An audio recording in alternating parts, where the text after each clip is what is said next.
It's a podcast, maybe, hopefully today. The Rocks! Dark series.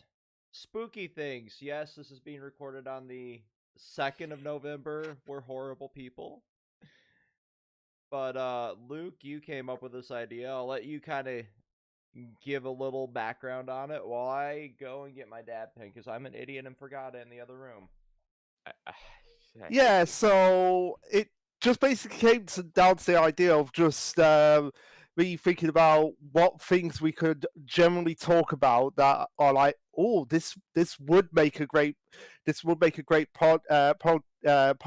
And considering we are all fans, we all like those darker tragic series, I figured like, hey, that'll be the perfect topic to talk about, because there are some really messed up series out there, like one that's broadcasting at the moment, Chainsaw Man, which for all you anime onlys, just you wait for one particular scene involving Denji and Makima that everyone who bashed Chibi about because of him making a sarcastic comment, you have no idea what's coming. He really needs to just get off social media if he's that affected by it. Everyone should get off social media. Anyone who reads Chainsaw Man. It is a sick, twisted ride, but for some reason, once you're on it, you can never get off. And I hate it. And I hate the series for doing this to me. I wouldn't even say that Chainsaw Man is really dark. Are you kidding me? Makima basically building Denji up to be something of a quote unquote hero, only to have it come crashing and burning by her, and the fact that after everything he went through, he cannot let go of Makima. That's not dark. That's not That is dark. That is dark, Ann Arbor. That's being we're 2 minutes in. That's being an incel. Thank you, Vex. Thank you. I had to make sure I was far enough in to say that word. I wasn't sure, so I didn't want to say that. I'm a nice guy. I'm an angel, my friends. Today, I am a nice guy. Hello. Hey, I wish everyone a nice day. Kill the Crooks clothing line. But we are sponsored by I Hate Vex. But of We are course, not getting paid. I just wanted to say that. but of course, we ain't sponsored by Shueisha, and we ain't sponsored by Viz. Nope, and we're not trying to be. Unless they cut me a really handsome check, and then, well, I mean, The check is mine. Fuck you. What? You get basically free housing over there, bitch. Free housing? You know how much rent we pay here in Germany. Our houses are costing more than your guys's. So shut the fuck up. This is $1,287 for this shitty 2-bedroom apartment. 1,200 for a 3-bedroom apartment a month. Shit. About the same. Oh well. But no, there's another one that's airing currently that does have a few dark moments up. I won't call it an overall dark series, but the 1,000-Year Blood War does have some dark. Yes. Yeah, because I had it down because another podcast that we were thinking about doing is tragic backstories. But then I was like thinking like, well, most of the series that we talk about that have the tragic backstories are kind of dark, so figured, hey, might as well just slot them all into it. And particularly in the 1,000-Year Blood War, we have, I would say, probably up there in terms of the tragic backstories because it fits with his Bonkai, Shunsui's. Oh yeah, that is definitely one of the darker moments in that series, and I saw a comment while I was. What the hell? What is that? That is my alarm, and I thought I turned that off before I started recording. I am so sorry. You are a piece of shit. You fucking cunt. I am a piece of shit fucking cunt for that. But no, like there's one more because I saw a comment when I was scrolling through Reddit this morning, and they were talking about characters they want to see come back, and they said Halibel. I'm just like, ooh, I'm so sorry for you. Well, to be fair, she could potentially come back depending on how much they want to add into the series. That's the thing, because you mentioned that they're adding stuff. I am to the Arankar arc and my reread, so I'm getting closer. But you mentioned they're adding a bunch of stuff, so yeah. In the last episode, particularly, do you remember? I don't know if you remember this, Vex, but in the manga when the Sturida first invaded, and we just had them going right. We're just gonna go straight to Bonkai. I mean, they should have done it so often, but never did. But rather would have been killed before using Bankai. So finally we started using Bankai at the beginning, and it backfired. Yeah, but I just want to, like, they actually do fight. We actually do see the fights, the individual fights with the Stern Raiders before they decide to jump to Bonkai. Nice. Like they're only brief because it's 4 fights going on simultaneously, but at least it's something. Right, and as much as I clown on Pyria as a studio, that's what they are stellar at, is fights. So getting those moments added is really, really nice. But yeah, like her fate, it is open very much to interpretation in the manga, and no matter what way you cut it, it's kind of dark and bleak. Yeah, it is dark and bleak, considering we actually in episode 2, I believe it was, we actually do see a anime only scene where the Quincy's are invading Wakamundo before Hannibal is captured. Mm-hmm. The queen was captured. The source for all of the late series, Rule 34, until we got to Yodorichi getting her Bankai moment, and then well, Choco Waifu kind of took over, didn't she? Well, is that really her Bankai? No, it's really not. It's really not. No, it's actually. It's more like a racial trait. But yeah, Yorichi has lost her Sanpakuto. So we never saw a Bankai. We don't even know what her Shika looks like. That's true, actually. Yeah, I'm guessing this was always my theory of like why she never used her Shika and Bankai. Is that Sanpakuto. It was confirmed.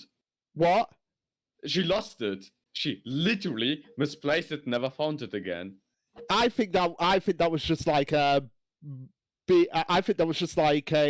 BS excuse for her, because here's what I always imagined her Shika and Bankai being. It'll be something similar to what Soifon has with her Bankai, is that it's something that is completely against her fighting style. Her fighting style. Like, I always assumed her Bankai would be her Shika and Bankai would be like a stationary Sanpakuto, told me that she has to stand still to use it. Her Shika is the Buster Blade from Claude. That was always my theory of like why she never used it. Well, the truth is she lost it, and that's why we never saw it. Yeah, who knows? Honestly, that is something I would like to actually dive into. You know, if we adapt any of the other material, or just an anime only scene to something, like make it a little argument between moments with Kisuke and her, for shit's sake. Do something with it. Like, I would like to see the Bankas on Can't Fear Your Own World. Yeah, because I would definitely like to see Shinji's Bankai. Shinji's the guy with the awesome Shika with the 2 sides and the chain. Hisagi was, I think, his name. Fuck that guy, he doesn't deserve a name, by the way. No one does, to be fair. If I don't remember your name, you just don't deserve it. But yeah, We like have a running joke on this channel. If we can't remember your name, it's shit. But, well, this is my life in a nutshell. but yeah, so yeah, some of the scenes in the Fauzier Blue Walk are pretty graphic for considering compared to the original anime the run. Entire Kenpachi fight. Pardon? Which Kenpachi fight? The Unohana versus Kenpachi one. Oh, that's literally the best fight in the whole so arc. looking forward to that one. Because I've got the image in my head of just like every time, like when Unohana goes bonkai, every time she slashes her sword, like I've just got the image in my head of them just like the skin peeling away from both of them.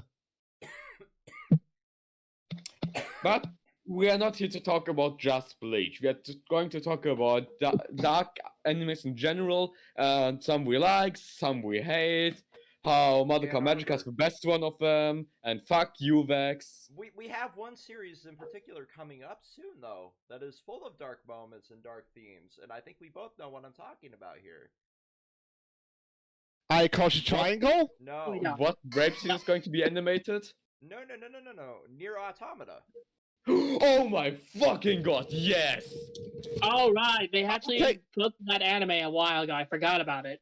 Okay, what is this series? Because it has a big, nice, round ass for everyone to look at. Yes, that is the point. A lot of plot.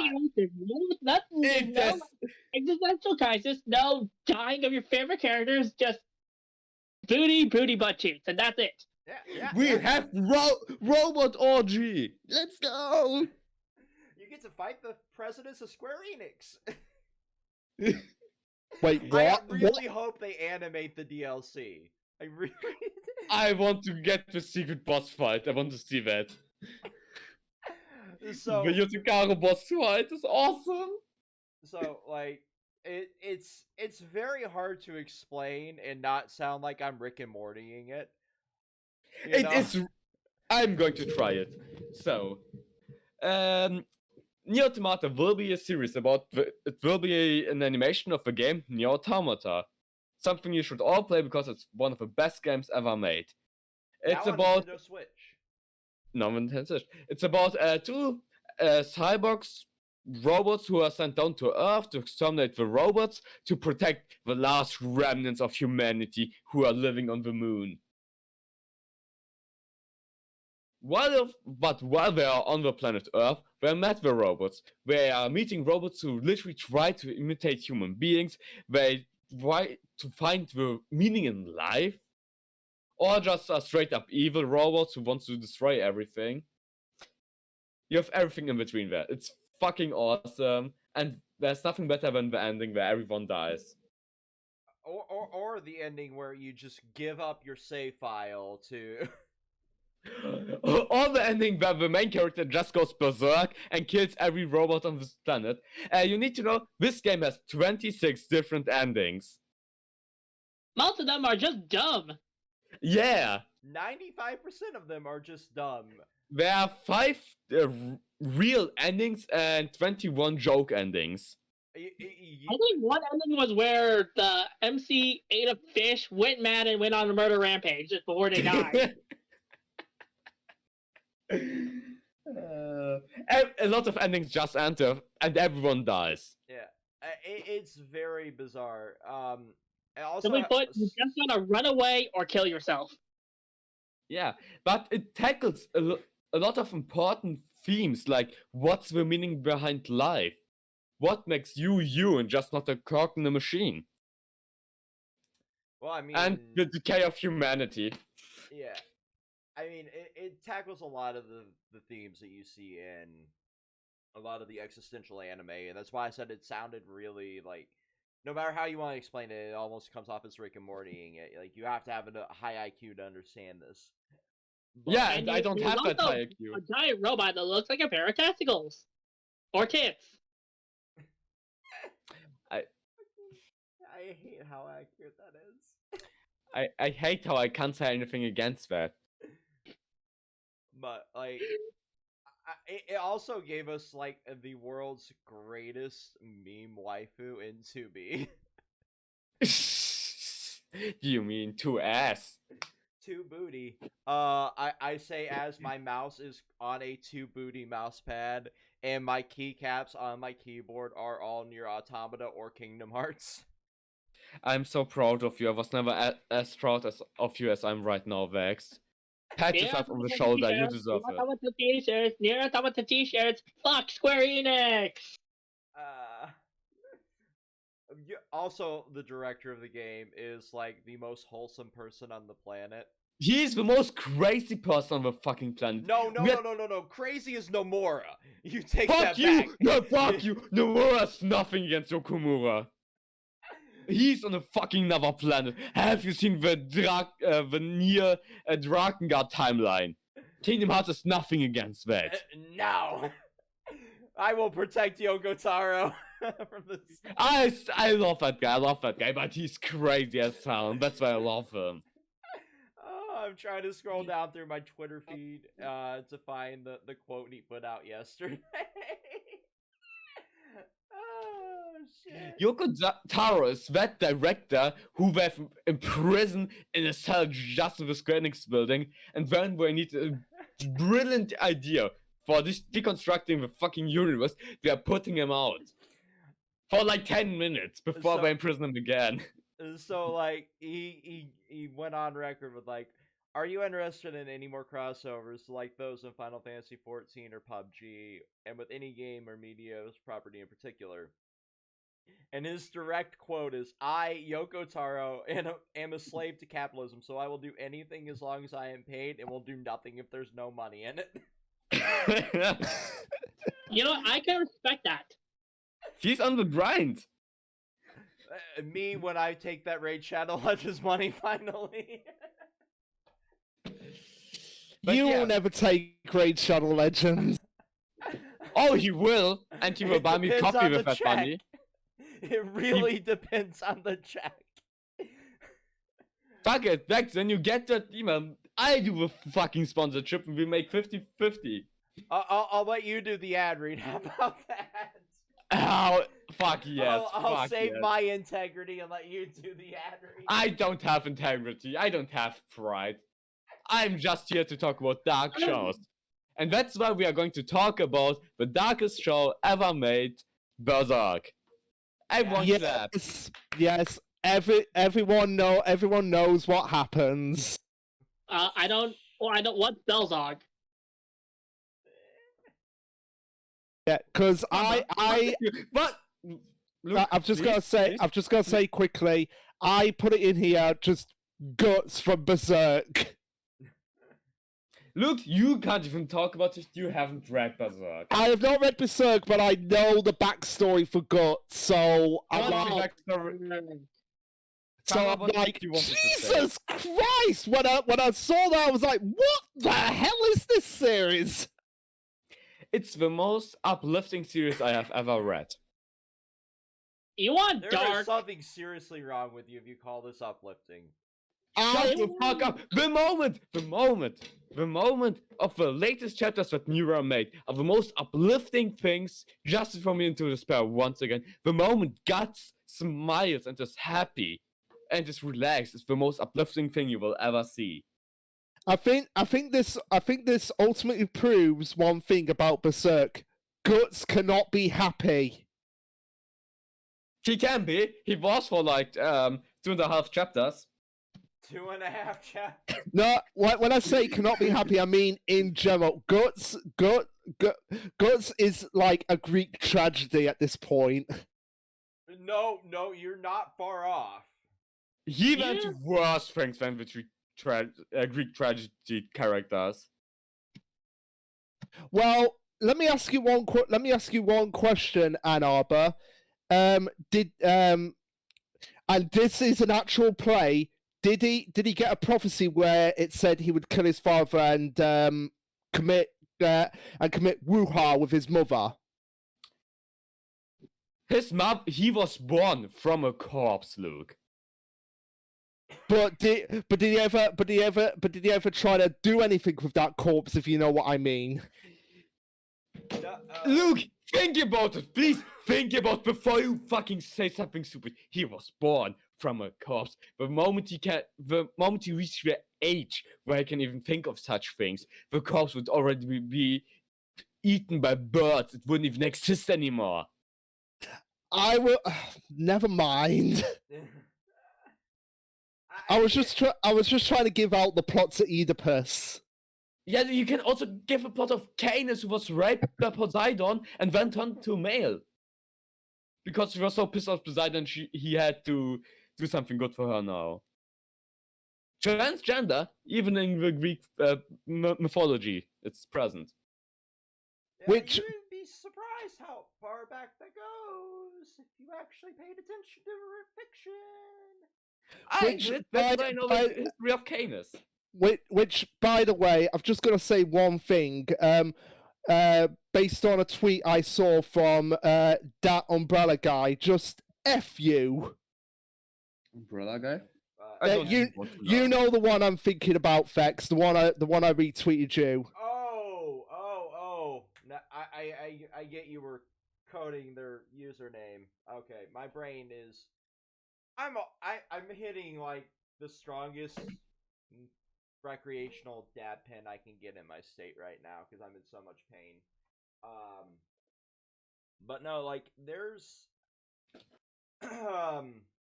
yeah, you're right, Luke. Fuck that guy.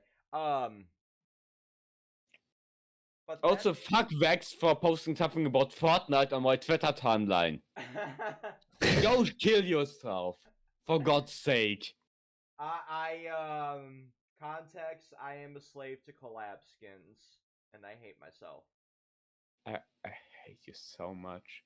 How about just jumping off the next bridge? Wait, sorry, I said I'm a nice guy this episode. Next, would you be so kind to not post Fortnite on my Twitter timeline again? Please. I will try to until I unlock the Pickle Brick back bling, and then you'll see one Pickle Brick meme. But we are here to talk about darkness. And you know the everlasting darkness that is in darkness. As a Kingdom Hearts fan, right? I've got to ask you something, Canal, but is the Guts backstory, is that as dark as it gets in Berserk? Oh no, hell no. No. Come on, give me some more. Come on, I want to be a masochist today. Give me some more. His stepfather sold young Guts as a prostitute to another fat guy over 50. So Guts was raped by the age of 8, sold by his stepfather. Oh, I think because in okay, I know Vex doesn't like us but in a particular series where they pit characters against each other, I'll use that as the context. When I saw that, they went, young Guts was constantly abused in many ways that I really don't want to get into. So yeah, I kind of and they showed the panel of where it goes, you were sold to me by Gambino. So yeah, I kind of got the impression that that's what happened. Yes, correct. And that was when he was 8. It got worse in the eclipse, where his love of his life was raped in front of his eyes, till she had the miscarriage of his son. Yeah. There's a character that in the fandom is canonically called Rape Horse. Oh my! Rape Horse is the best motherfucking character in this whole fucking we're not even half an hour into the video, and I feel like I already need to take a shower. Honestly, this is really nothing. No, but yeah, but after that, Berserk is more uplifting than ever. So after the Red Horse scene, it just went better and better. It went more positive in the more positive direction. Made everything fucky, basically. Luke is the after the eclipse, your bar for darkness creepiness is just way off the charts, and nothing. After that, a lot of things don't look as dark to you anymore as they did. It I is think oddly wholesome for what it is, but it is a very dark and fucked up series. And I think I need a long line of soda bottles just to get through that. The moment you see Guts back with all of his friends beside him, is the moment you will just think of yourself, he deserved it. He deserved it more than any other. And you are happy. It's more uplifting than anything you've ever done. It's better than any drug. You just want to see Guts happy, but you know he'll never be happy. I mean, he just, in the latest chapter, fell into depression again. There's not enough liquor and therapy in the world to cure Guts. By the way, since the last time we talked about it, what is Anarba, what is your impression on the new The paneling is shit. God, the panelites are shit. The art style is great. They really mirror Mura's art style with a lot for detail, but goddamn, the paneling is so shit. If you compare to the prior chapters. I will take your word on it. Fex, what about you? I think Ann Arbor was leading me into one that we can both talk on here as well. You were saying something Kingdom Hearts? Darkness and Everlasting Darkness? Yeah, Darkness, Everlasting Darkness. I can't words good, god damn it. I can't words good today. I would say it 4x. The latest chapters all have little to no text. The people don't speak a lot except for the latest now, but even that is really hard to a minimum. No. So yeah, it's clearly visible that it's not for Miura who is making them, but you can still see the love and respect that people now put into his work. Oh god, that's. But it's okay. It's really interesting to see because I saw scans from the last chapter pop up on my Twitter timeline, and I just compared it to one of my deluxe volumes of Berserk. They are not as perfectionist, I would say, as Miura did. It was that's confirmed. Probably a good thing. Yeah, for people who don't know, Miura after he learned digital art for his manga, he literally went and edited pixel by pixel for Berserk. You can literally zoom into a page and clearly still see everything as if it was the original size. That's why chapters took 6 months for one chapter, for God's sake, because you edited pixel by pixel. It was insane. It was clearly not healthy. Yeah, well, I mean, clearly it wasn't healthy. But the work has shown itself. It looked better than ever, and there's no series which comes even close to his art.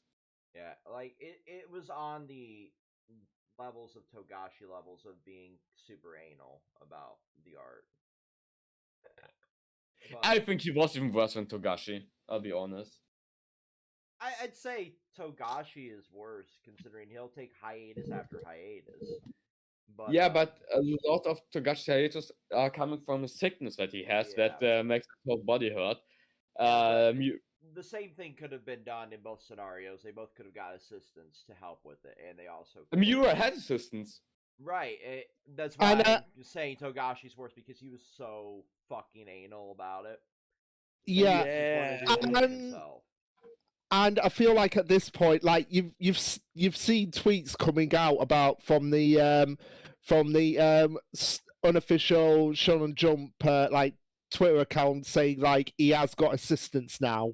Yeah, he finally bucked up and did what Miura did near the end and got assistance, and is at least going to stubbornly finish his own work, which is something relatively nice. The fact that he got the contraption to let him draw constantly too.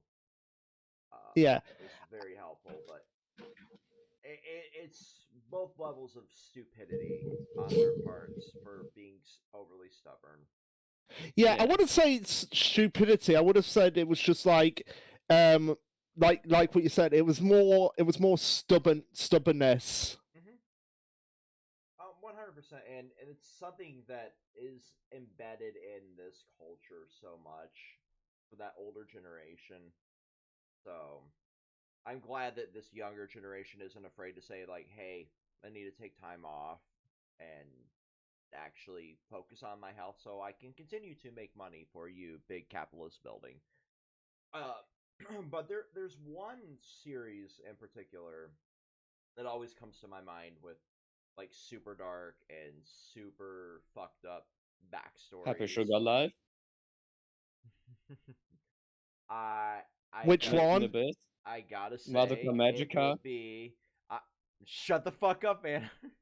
Wait, what have I opened as well? Monster. Monster, alright. Yes. Yeah. I thought about it, but I haven't opened it because I've not read it.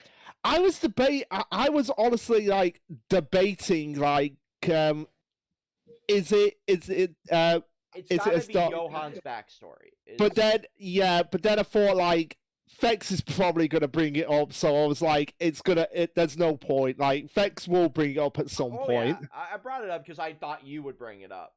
But like there's something so unique about Johan's backstory without spoiling too much of the earlier plot. Yeah, he's German. He's German. He's a Nazi insert. You know. Here's the thing about it. We don't. Just give me a second. Okay. We don't know much about Johan. That's what makes him such a fascinating character. Is that his whole life is a lie. It's a mystery. Like, for all we know, he might not actually be German. It's very open to interpretation. A lot of his story overall, but with the accent, with the whole coding of him, it's clear that he's at least German coded. Yeah, it does. That's already sad. That's a sad backstory to be German coded. Yeah. But you don't know the half of it. You don't know the half of it, Ann Arbor. He's German. I don't need to know more. It's already sad enough. You want to know what one of his favorite games is in the series? Have kids fall off a roof and see if they live. To be fair, that game is fucking hilarious.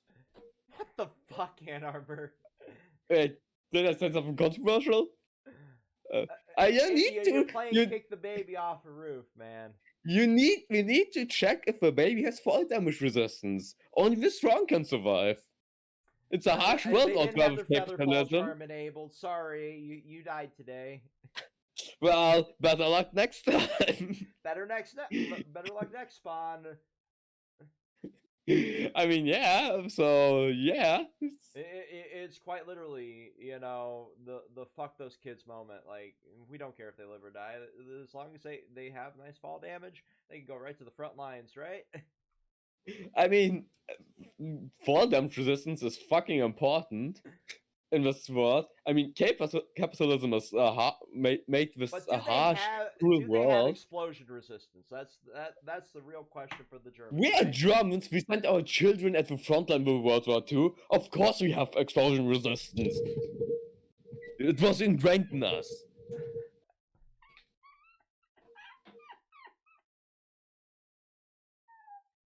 Come on, Max, throw anything at me, I can punch 2 times harder back. Oh, fucking hell. But yeah, Monster's great and a great dark series, I think. Like I said, I haven't read it, but I know that you know how read it. You need to read it. I'm just gonna say one thing. Never shuts up about the series till I read it. Yeah, no, I'm just gonna say. But the main character is called Johan. Actually, I don't want to talk about someone who called Johan. Johan's not the main character. The main antagonist, sorry. The main antagonist is called Johan. I can't take him serious with such a name. No, it is the most stereotypical German name ever. Yeah, I will admit that is true, but when you see his introduction scene, like Fex, I've talked about this, like it is not just my favorite scene in Monster, but probably my favorite scene in any series ever. If I could play it right here, I would, but I don't want Viz copywriting my fucking video. If this was like this, then things would over be a like this. 3.5-second clip of fucking Naruto. And they've done that, and not only that, like you've gotten copyright for a song from a Bleach OST. From a review that was like what? A year and a half old at that time. Yeah. Yeah. I'm just like, I don't care about the Candy Flurry video. It can just stay country blocked, whatever. Like, yeah, but region blocking is not for the creators to decide. That's the worst thing of YouTube. Yeah. I could mute the soundtrack in there, but it would ruin the skit. You know?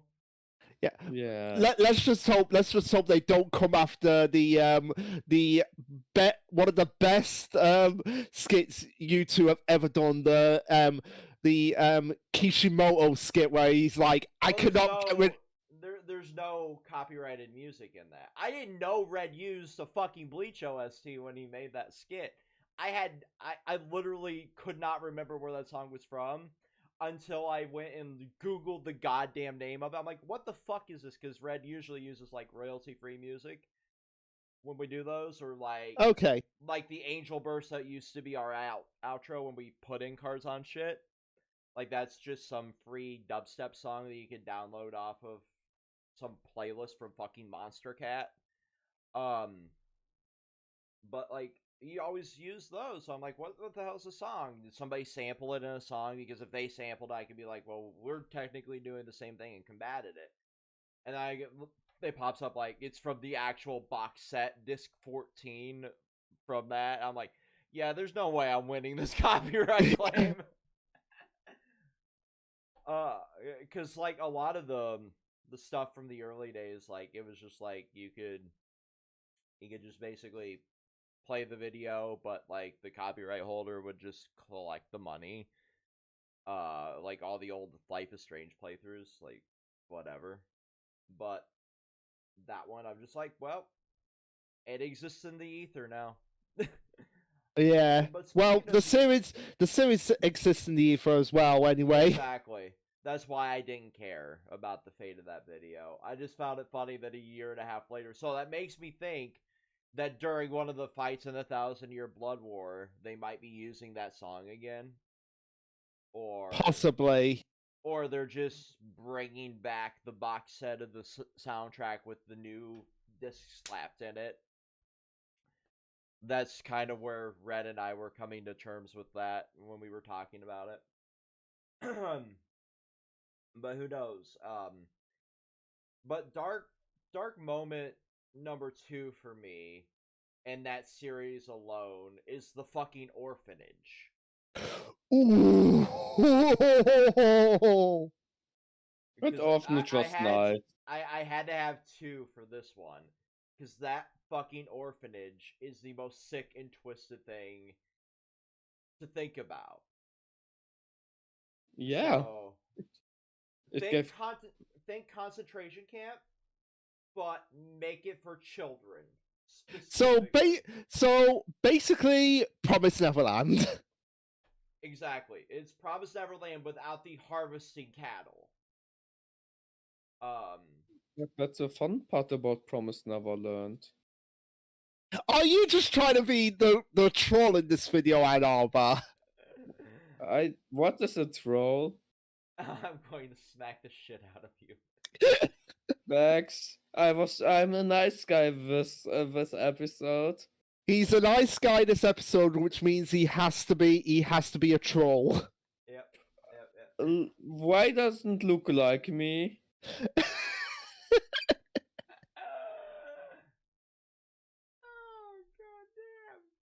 Luke, what have I done to you to deserve such hate from you?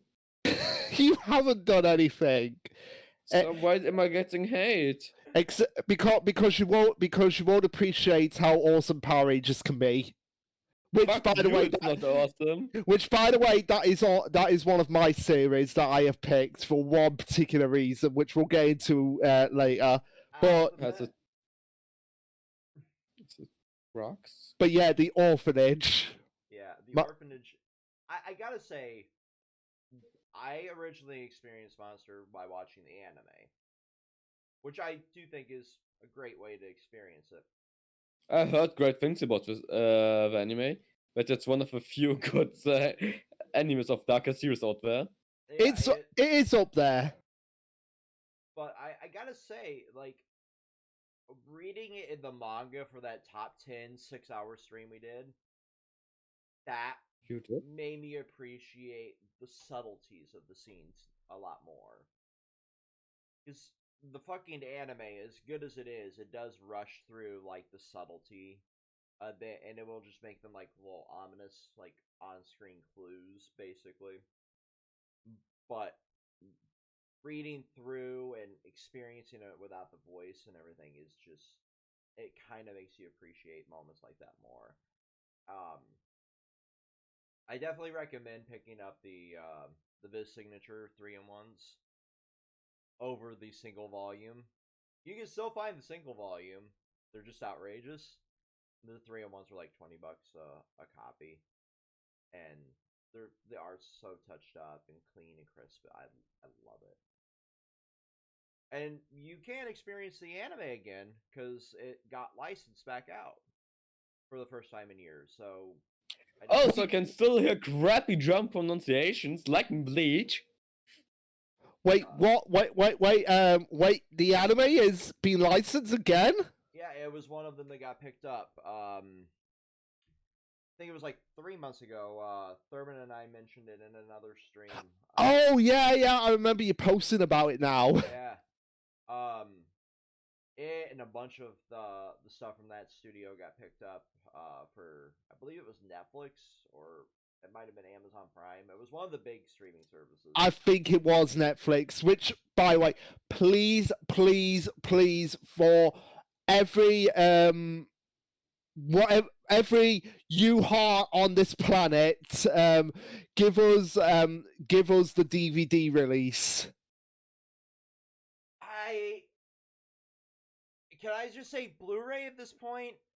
Like, give me Blu-ray. I don't want another chunky Fine, Blu-ray, which means I'll have to fork out for a Blu-ray player. Wait, you don't have a Blu-ray player? PS5, PS4, PS3 had it already. Well, PS3 can't play HDMI 2.1 protected stuff. But you're talking as if Luke knew what that meant. Let me be the tech nerd, goddammit! I'm studying computer science. I know what you said. But I keep forgetting you have basically the same major as me. Not yet. But I don't think you're going the cybersecurity route that I did. I'm thinking about it. But most likely I'm going to be a Scrum Master, aka Project Manager.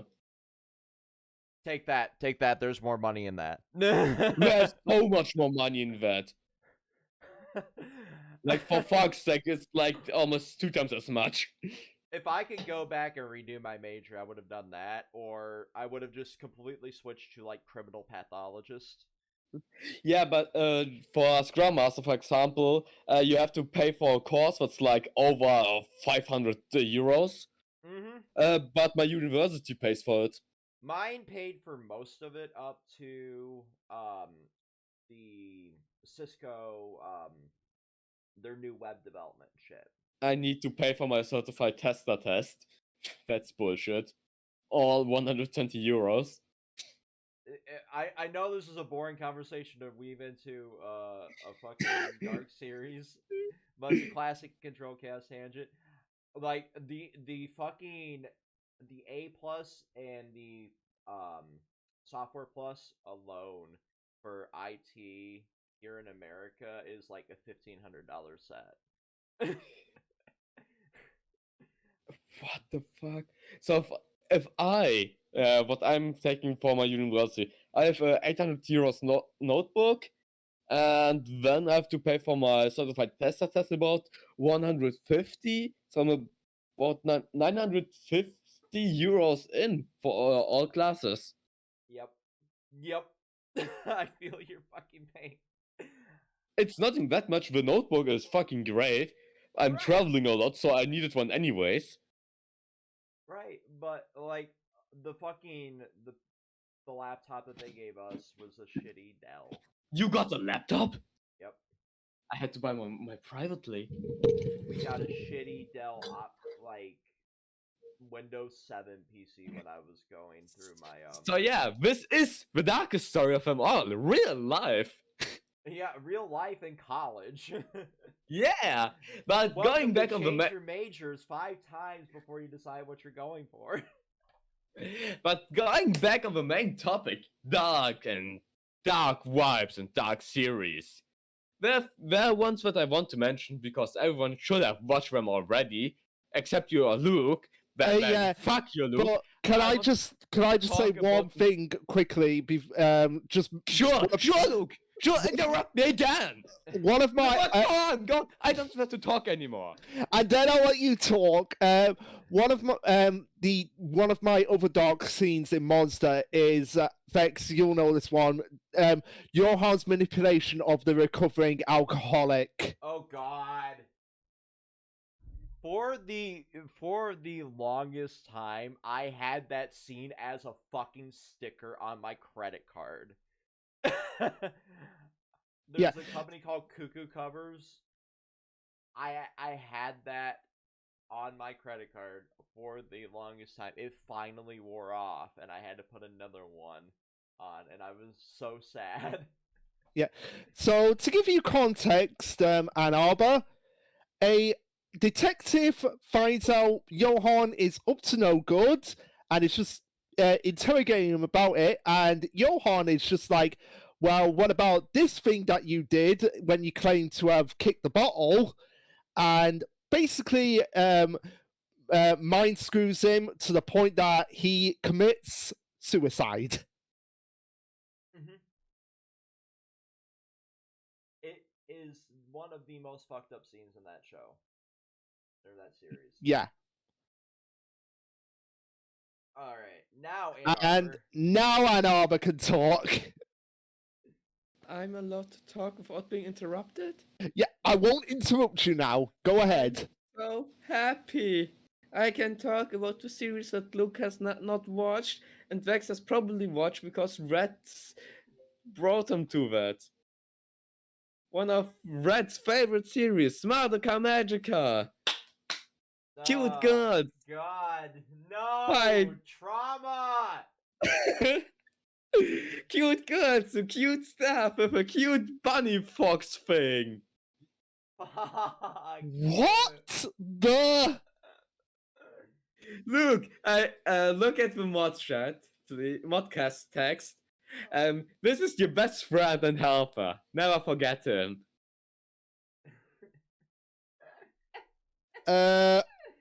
Okay.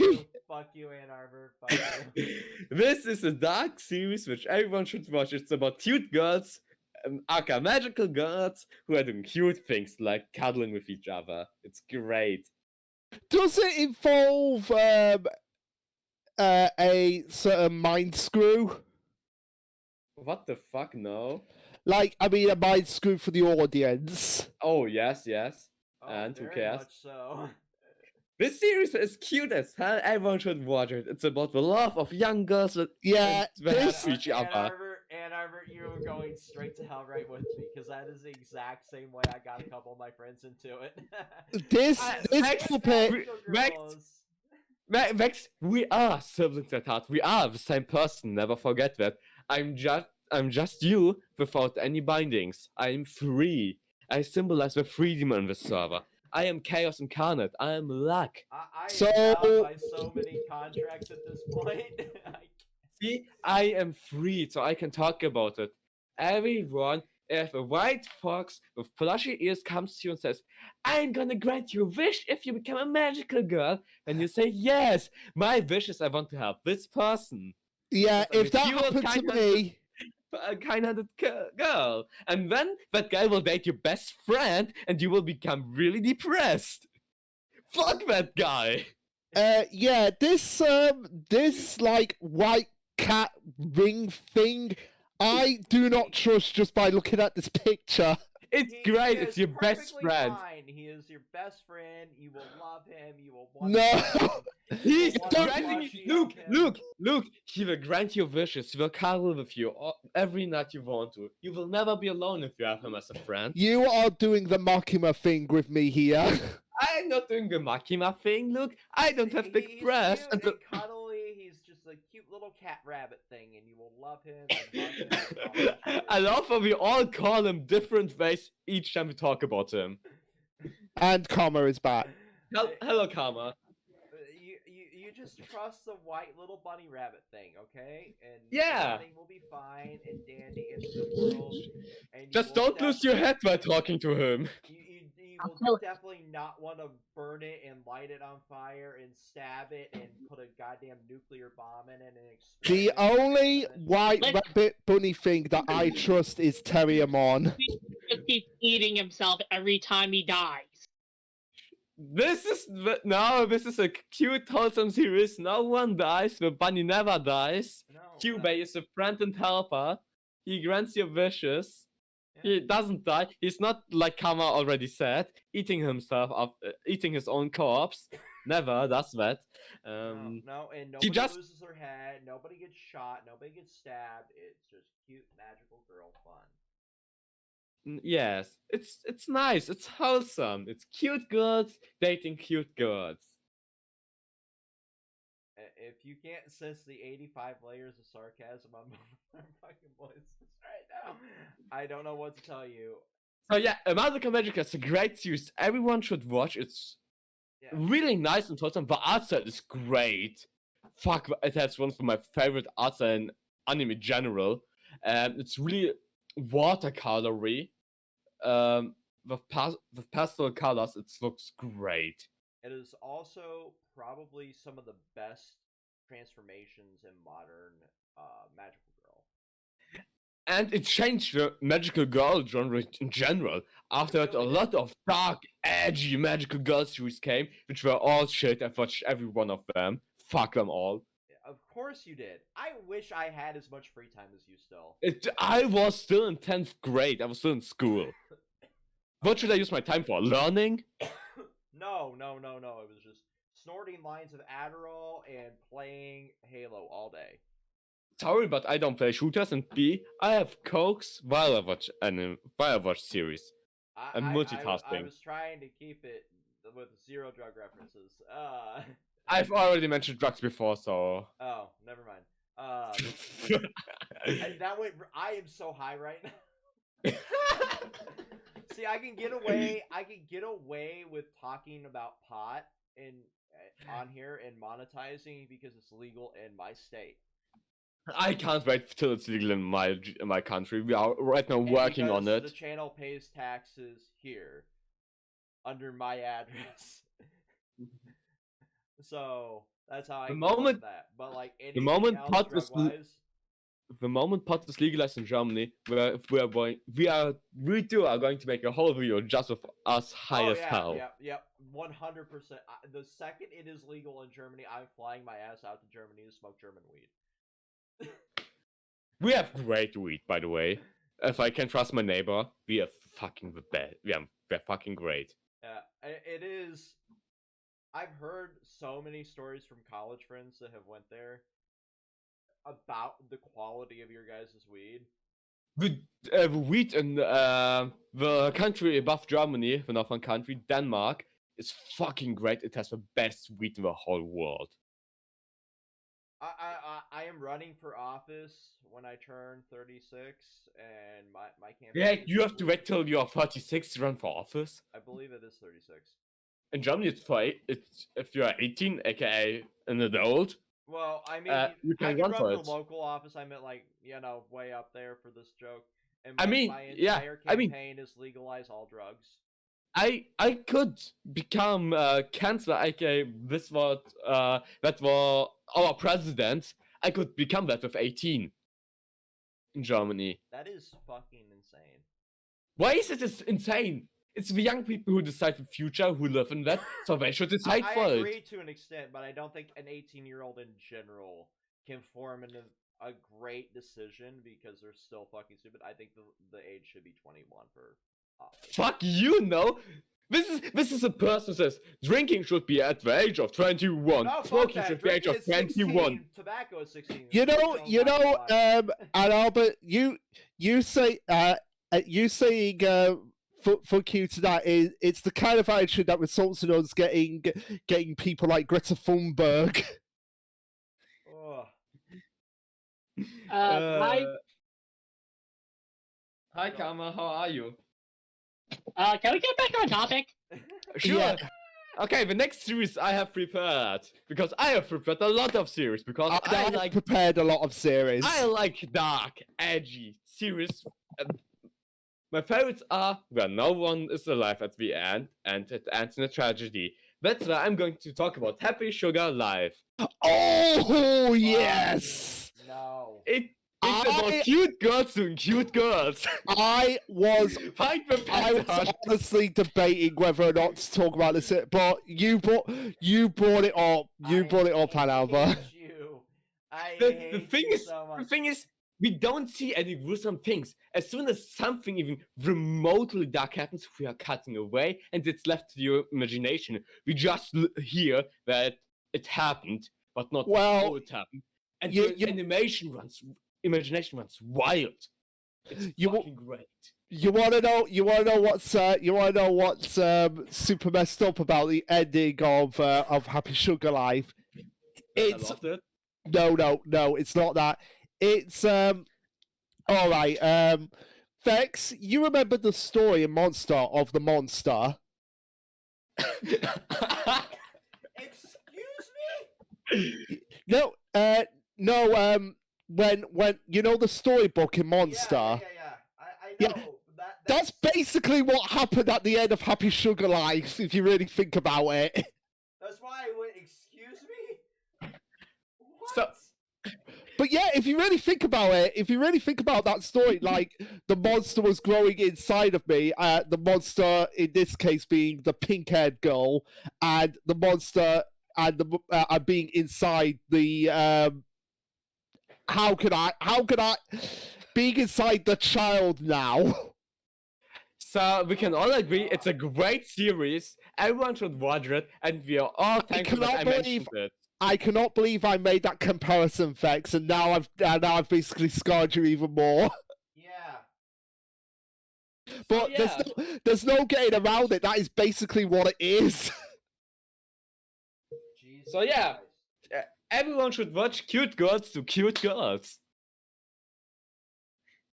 Cute girls are basically like, if you take away my precious Happy Sugar Life, I am gonna kill you. Well, wrong. It's if you take away my happiness, my love.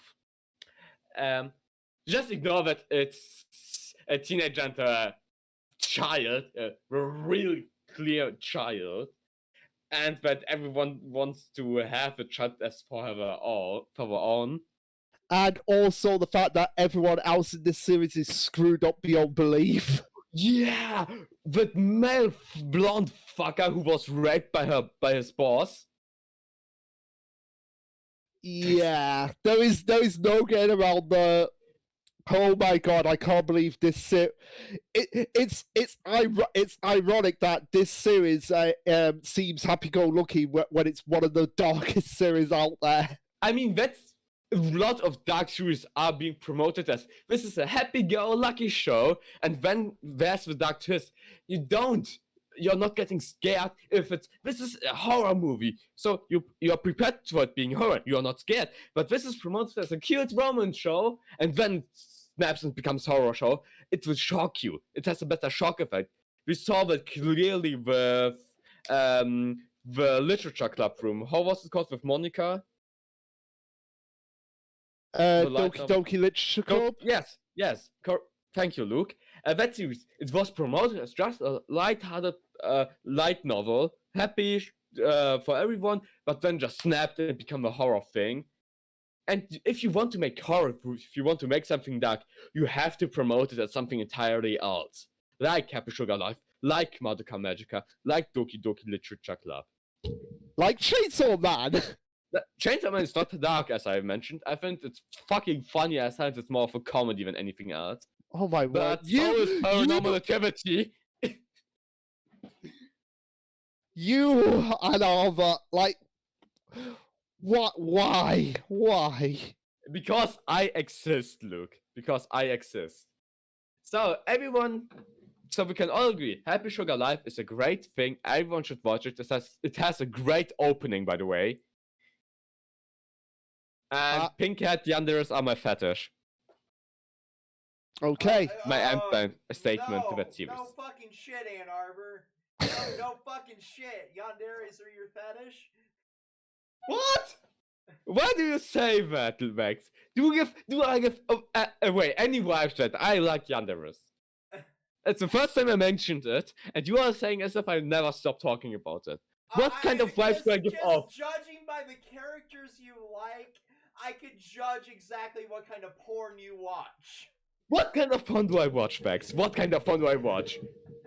You are definitely into the fucking dominated. You are the sub to the fucking.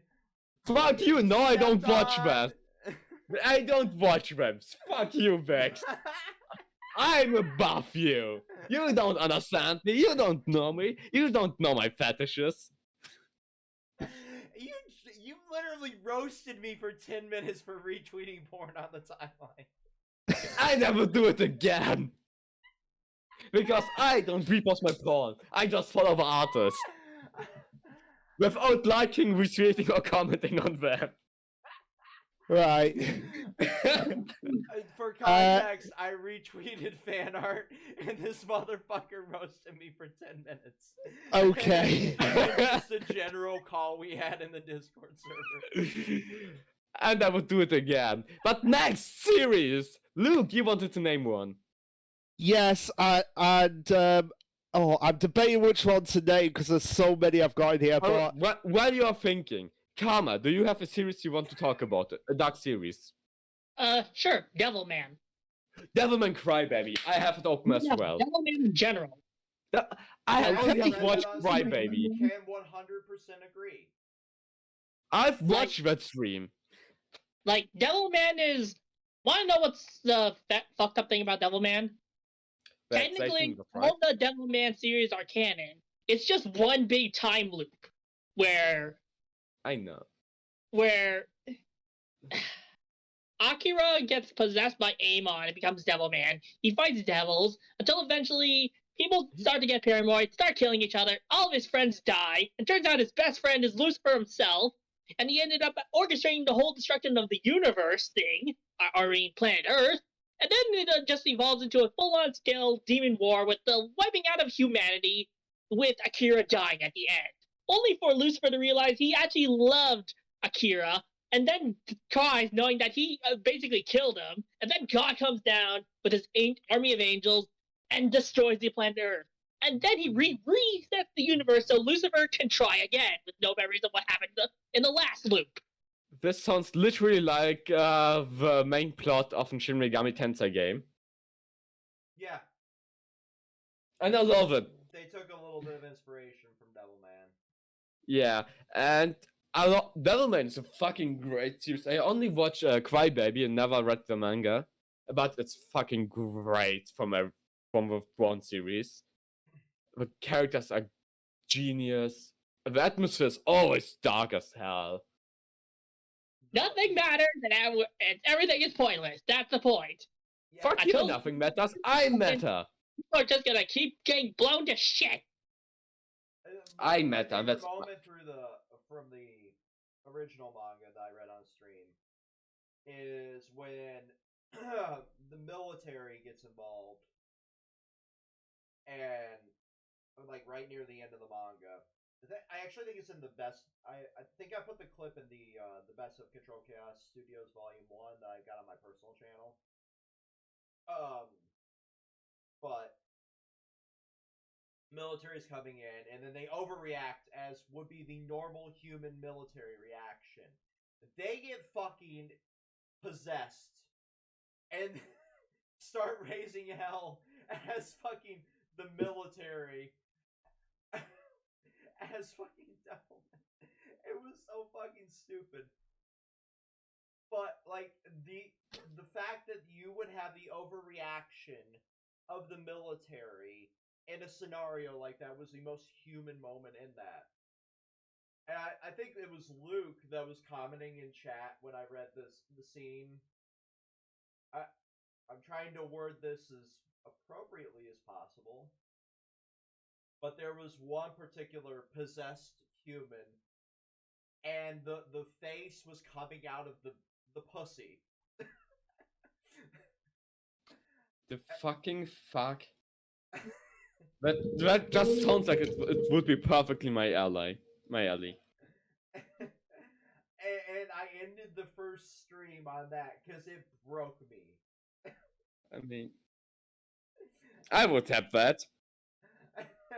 I'm like, I can go no further today. I am dying of laughter. And it was like 25 minutes. It also had to be like 25 minutes before I had to leave for work. But, like, it just broke me to where I could not continue the stream. Because just seeing the art for that was so fucked up. Definitely recommend reading that. And yeah, Devilman Crybaby was a fucking masterpiece. The running animation looked like it was straight out of Danganronpa, though. Which, by the way, if Tyler Pancake was here, he'd probably put Danganronpa in this. Oh, 100%. Danganronpa's not dark. Considering it's a fucking death game. Yeah. It's not dark. I fucking looked at the characters. It's not dark. It's fucking over the top. By the way, one thing I want to say. Himself is one of the darkest characters I've fucking had the displeasure of knowing. Monokuma is just like I'm 14 and this is deep. This bear is sexy. By the way, can I just say something? No, you can't. Vex, have you seen Death Parade? I have seen, I think, the first 3 episodes of that. Greatest, one of the best openings ever made. It's ironic that is like the most happy-go-lucky series for what from what I've seen is a pretty dark, morbid series. The setting is really dark, but the characters are always happy. It's a really upbeat series which tries to let you think of death as not something as negative, but more as a thing that will happen naturally and shouldn't be looked at so bad. Okay. Yeah, I haven't seen enough of it to really comment on that one. Well, it was watched during a massive stream of shit that Thurman and I watched, like the first 3 episodes of a bunch of series that we were on. I don't know if we did do it or we were going to do it. But it was like for that season's first episodes. It was some video we were going to film talking about them and what our thoughts on the premieres were. But that was okay. Early channel shit. All right. Well, I guess my series will move away from talking about dark anime, and I'm sorry, Ann Arbor, we have to talk about it. Vex knows what's coming. Hang me when you're finished with talking about it. I'm away. Ann Arbor, come on. Be fair. I've listened to you, so you've got to listen to us. But unlike you, I have a sexy voice. I have a sexy. But yeah, Power Ranger. You are not allowed to talk. Power Rangers RPM, aka Ann Arbor. Power Rangers meets the Terminator. And there are the Nazis. Basically, yes. Basically, the villain, yes, the villain in Power Rangers RPM is a cross between HAL 9000 and Hitler. Yeah. No one is like Hitler. No, it's pretty fucking similar here. Yeah, considering the Rangers is home in this series is the equivalent of being in a concentration camp. I mean, what is the goal of the antagonist? Basically, okay, we have to talk about the mentor figure in this series who I already said it to you in the mod stuff. As a child, they were super intelligent, Like so me? the government were like, okay, we're going to snatch you up, put you in this think tank, lie to you, say that you're allergic to the sun, never let you outside, even on your birthday, you're just like, happy birthday, now get back to work, you have one wish, and pretty much the most heartbreaking line in any Power Rangers series is uttered, I wish I could remember my name. So he's just a gamer. Like, I don't know about you, Fex, but would you say that is probably the most heartbreaking line in any Power Rangers series? Fex? I'm thinking Names? here. Yeah, Like I said, it's probably the most heartbreaking line in any of them. but like we already said, names are stupid and you don't deserve them. Yeah, well, you're not like most humans, Ann Arbor. But why? How can you say that to me? I have emotions too, Luke, and you hurt. Yeah, her. well, well. Say yeah, that you are sorry. No, I'm not saying I'm sorry. Shut the fuck up, you fucking piece of shit. You are a piece of cunt. You should never talk again, you fucking piece of British. But yeah, so after she finds out that, oh wait, the government was lying to me, basically doing some like One Piece world government shit, she was like, right, I'm gonna create this computer virus that can get us out of here, but the government were like, no, you're not gonna do that, and we're gonna not pop the firewall, so it's gonna spread to the world so that the villain is activated. It's just like, I am Vengeance. Robots are superior. Humans exterminate, exterminate, exterminate.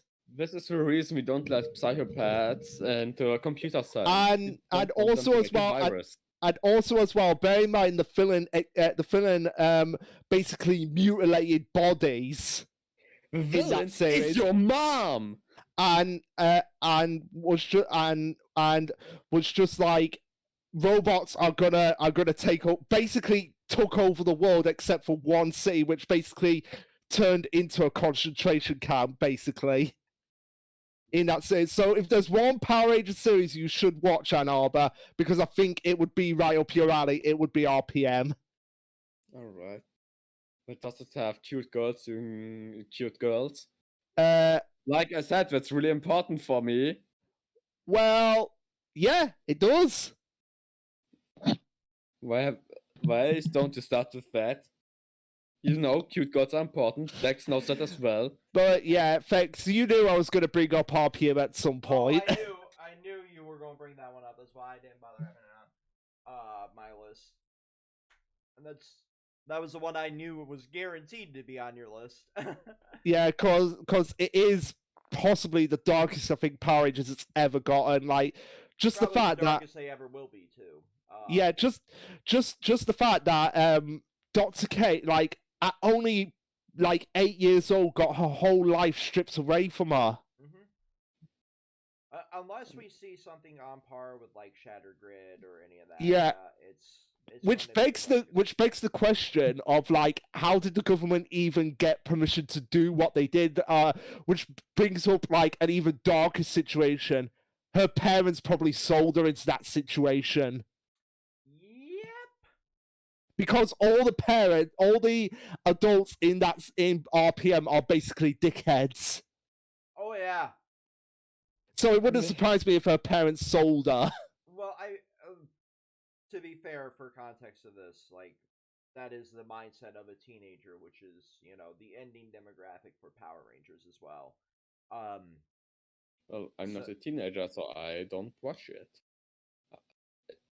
Says the person who put Tappy Sugar Life on the list. Yeah, which looks like it's aimed at like 7 or 8-year-olds, but it's very much made for like 18 plus. To be fair, I would have watched it with 10 years old, and I would have probably loved it just as much as I do like I said, RPM is basically the Power Rangers meets the Terminator. I don't want the Power Rangers to meet the Terminator. I want the Terminator to meet the Power Rangers, which is something completely different. No, he wants the Terminator to terminate the Power Rangers. So yeah, well, you can talk again. Look, I'm sorry to interrupt you. I just wanted to annoy you. It's fine. And I guess another series that I would put for Dark Series is one that... Wait. It's Vex's turn. Please. It's Vex's turn. I'm going to say one in particular that I don't think anybody here was going to think. And I'm going to punch you in your face. So, just say it. Harder, Daddy. The original Yu-Gi-Oh! I did actually have Yugioh, but really? I had Yu-Gi-Oh! And Yu-Gi-Oh! 5Ds on my list, like particularly for 5Ds, Kiru and Sone's backstories. Those were the ones. I was thinking of that, or the D-Energy story. I wasn't thinking of that. I was thinking with the original Yu-Gi-Oh! Series, I was thinking Merrick and his messed up father. That was one, but I put for an hour and 16 minutes. I do not think the YouTube bot will notice this. So I put a scene in the mod chat last night.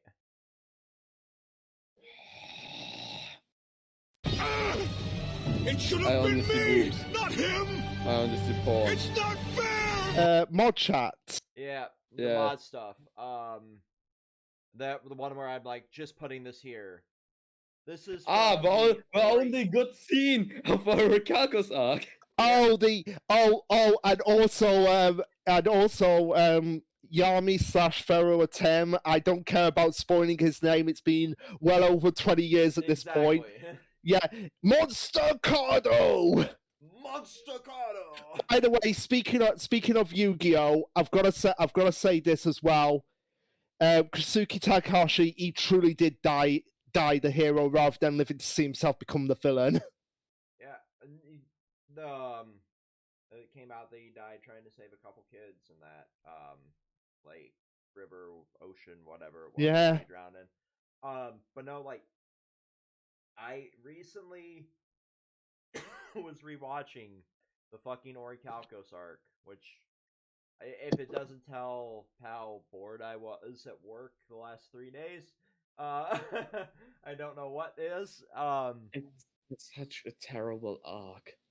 Well, I was not according to the guy who does the was certain character about to beat certain character videos on YouTube. I don't fucking care. Khaos arc was so shit. It is a very, very bad arc. Well, like, the only good thing about this, it has dragons. Joey does stuff. Respect on Joey. And Yugi dies. The only 3 good scenes of the whole series. He dies. But no, like, it was such an interesting concept. And then seeing the douchebag's backstory, I forget his fucking name already because Dots. No, the one that from the it should have been me. Oh, Raphael, thank you.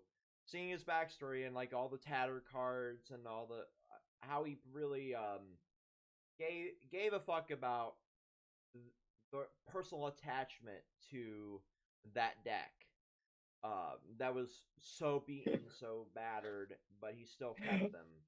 This great deck, which I killed one monster. You killed my mommy. Alright, I'm going to sacrifice all of my siblings. Fuck you. I'm summoning death. Yeah. Just, yeah. But like just seeing that attachment and then all of that and the pin-up hatred towards the Pharaoh was such a funny but dark concept to me. But also, yes, like Merrick's fucking entire family is the darkest moment in that, and the whole like Pharaoh backstory is pretty fucked up. But yeah, the original Yu-Gi-Oh. I'm not going to say season 0 because season 0 isn't canon, but all of that is fucked up.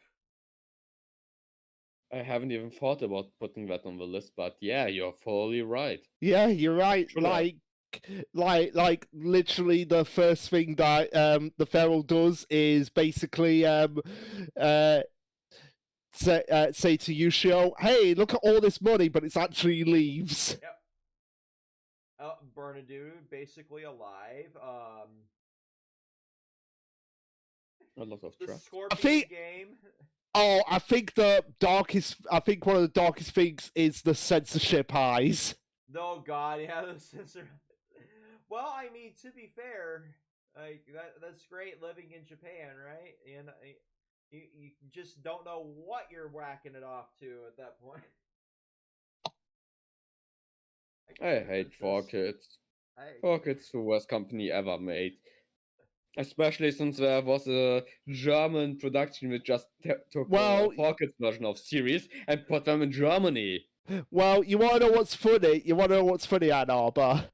What? The new Trigon series that's coming out, people are going berserk and calling it like it's 4Kids with 5 because they replaced Nicholas D. Wolfwood's cigarette with a lollipop. Do most people even smoke anymore? Yes, even though I think the reasoning is because he's supposed to be 16 or something. I mean, I started I when I was like 12. I didn't. I would never. By the way, honorable mention, slightly off topic before we get out to Yu-Gi-Oh! Trigun for what Legato Blue Summers did to Fash. That's all I'll say on that front. But anyway, back to Yu-Gi-Oh! Yeah, like that was basically it for me. Like the fucking like with the Tomb Keepers shit in particular, like Odeon sacrificing like his flesh for Merrick and everything was just an incredibly fucked up thing. And also Merrick's dad almost getting off on the fact that he's torturing his son with a knife that's going to burn the symbol into his back. Yup. I mean, that's just a good father, I would say. What is your problem? My problem? I mean, have you ever looked in the mirror? Then you should have known it. But no, like the that is fucked up. But just how disposable Odeon was to Merrick after everything Odeon did. Yes. I mean, no, it wasn't. Odeon's death, in quotations mark, death, triggered to have a bad Merrick to come out, if I remember right. Well, no, technically Odeon passed out. He didn't die, he passed out. Death in quotation marks, Luke. Death in quotations marks. Just like Mai didn't die, technically. Yeah, no. Oh no, Mai did die. I miss death. Why can't my children's show have death in it? I like just allow people to die in your fucking shows if they Digimon allowed that. Yes. Digimon also had a fucking incest joke in it. Digimon also have a fucking Cthulhu monster. The dub. What? Okay. Time out. Back up. Where was this joke? When after Itemon died and Ty and Agumon were sent alone to the human world, when they made Kairi, when everything looked better. That one random episode where the animation. Yeah, I remember the episode, but what was the joke? Something. I'm American. I fuck my own family because I'm American. It's. I'll send it. I'm not playing another anime clip. I'll put it in. Yeah, Discord. don't. Just send me the clip. I'll send you a clip. But about Dark Series, we can talk about Digimon Tamers, for example. Yes, Digimon Tamer. Like, funny enough, I'm looking at Digimon Tamers right now. And Digimon Ghost Game. Yeah, Which no one watched because you're a piece of shit, you fucking cunt. Apparently, according to Songetsu, the story has hardly begun in Digimon Ghost Story. Luke, I've told you that tens of times already, that it hasn't even started. Oh. Me and Sengetsu talked about it when you were here. We both said that. Alright. But alright, just think about Sengetsu, because I don't care for you, alright? I am sorry, Anna, but you told me. Alright, I get it. You don't care for me. I'm nothing for you. I get it. I know you're joking. Okay. It's in your DMs. Alright. Fucking Americans with their incest jokes. I mean, it's the same thing in the fucking Sailor Moon dub, the original Sailor Moon dub. They thought that was better than having a lesbian relationship. You're talking as if I should know that. I don't watch American. Just change, and it gets ridiculous sometimes. I don't know the English dub for Sailor Moon or Digimon Vex. Okay, so apparently, they changed a lesbian couple in Sailor Moon to being cousins. Yep. Yeah, without actually removing any of the subtext. What is wrong with the USA? Why is sexuality so looked down upon in media? Because America is dumb. All right. Remember, Americans. South fucks Didn't they create the golden age for porn? Maybe. Okay. I remember something. If you Google, why did Americans went from Europe to America? If you Google that in English, it comes out like something like, yeah, for the freedom of religion and their beliefs. If you Google that in German, it will say, yeah, the extremists weren't welcomed here anymore, so they went away. Fucking extremists. That's all the joke. Fuck Americans. I try to be racist for not racist for an hour. I can't achieve that goal. You can't keep it going. Just racist towards Americans. Yeah. I'm racist to everyone equally, Vex. I've talked about the Nazis in Germany. Luke is British. Prep your twit longer now. Twitter's going to cancel you, Ann Arbor. I will say my twit longer will be, dear world, dear salty Americans, I'm European. We are all racist over here, so fuck you. This is the end of my twit longer. I wish everyone a fucking terrible day if you're from American. If you're from somewhere else, you have a nice day. This is my twit longer. Is it bad I have a twit longer prepped for, like, various scenarios? Wait, why? And why haven't I read them? Send them to me right now. I'm not sending you shit. You're sending Luke jokes about incest, but not me, your twitlongers. Your prepared forms. Oh, Vex, because it has context. Because context. There's a folder in all of our Google Drives, like mine, Red's, and Thurman's, of like all sorts of like blackmail, as we call it, like clips that got edited out of videos. So if any of our shit got hacked, I have a twitlonger prep for that. I know what I'm going to hack tonight. I think you and Luke actually have access to our Google Drive because you're editors on the channel. I don't. No. I have not checked in a while, so I can't say. No, I don't have actually logged in under the channel. I don't have the rights. Just... I'm not editor. I'm nothing. I'm just moderator on the Twitch set and on the Discord channel, nothing more. But like, I think the last time you actually logged into the channel was to privatize all the Ruby videos. Oh yeah. Fucking Ruby. There's one more that I have that I didn't expect to actually bring up, but it is. I also have one. It is fucking. I'm going to get called out in the comments for this. It's Sword Art Online. Okay, I am curious. I am definitely curious. I'm seconds away from kicking you from the call. Think about the context of a literal death game for a second. Alright, I'm thinking about it. This game sold how much? 700,000 versions. So it's, first of all, it's a flop. It's a dark series for the company that created it.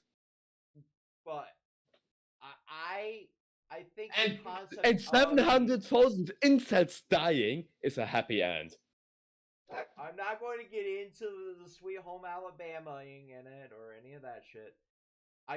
The concept of the medical impact on your body for being locked in that death game was such a fascinating concept for me. Because you can put, like, the fantasy side of it in 1,000 isekais that have been cookie-cuttered for the last, like, 17,000 anime seasons. And just be like, now they're all trapped in the game. And that's the whole fucking concept of the isekai. But going from game to game to game and seeing the actual effect it took on the characters to the point where they're frail skeletons of themselves. They have to catch up in, like, school by, like, a special cram school because they missed out on basically 3 years of their education. Yeah, that was the scene right after the Sword Art Online arc ended and right before the Elf arc started, where you just see Kirito extremely skinny, the bones are showing. Yeah, that scene where he's just going down to go to see Asuna. Yeah. That was such a unique concept that I had never thought about for something like that. And yet I'm still somebody that wants that kind of technology to exist without the death game aspect, but, like, I also kind of am fascinated by that concept. How long it would actually survive in a RPG. That's just easy. We are doing that with Elden Ring. With every one of us in a death game. Who dies will die in real life. The last one to survive will win, I don't know, a high five. Oh, wow. I am not ever going into a PvP server with you in a From Software game. I would rather just no. Next, have you even beaten Elden Ring? May I ask? Have you beaten Elden Ring? I have not. I mean, I got so annoyed with Backseat Gamers when I was streaming it. Yeah, you mean me. Hello, that was me. Not just you. I tried streaming it a couple other times. I killed the bots because I get so fucking annoyed with it. But no. We should make a co-op playthrough. But we don't look at chat because chat is stupid. Well, there are people like Luke in it. Hello, Luke. I mean, hello. I try not to pay attention to it too much when I'm playing a game like that, but it got so fucking annoying that I just said the hell with it. So I can say about Elden Ring, so we can just talk about Sword Art Online further. But Elden Ring is a bad game. It's one of From Software's worst games in the series. I will die on that hill. And you're it's wrong. and you it's are fucking wrong. You simp for Demon Souls. Hell no, I don't. I simp for Bloodborne. Bloodborne is their best fucking game. It is one of the best games I've ever fucking played. I may even would be able to say that I love it more than Kingdom Hearts 2. No. It's a great game, though. I do desperately want that on a PC port. Yeah, but Dark Series was the anime series, just not the medical aspect of Sword Art Online for me.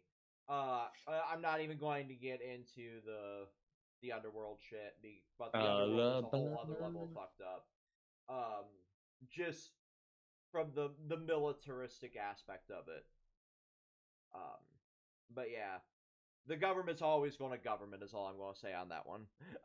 Government is always going to be the government.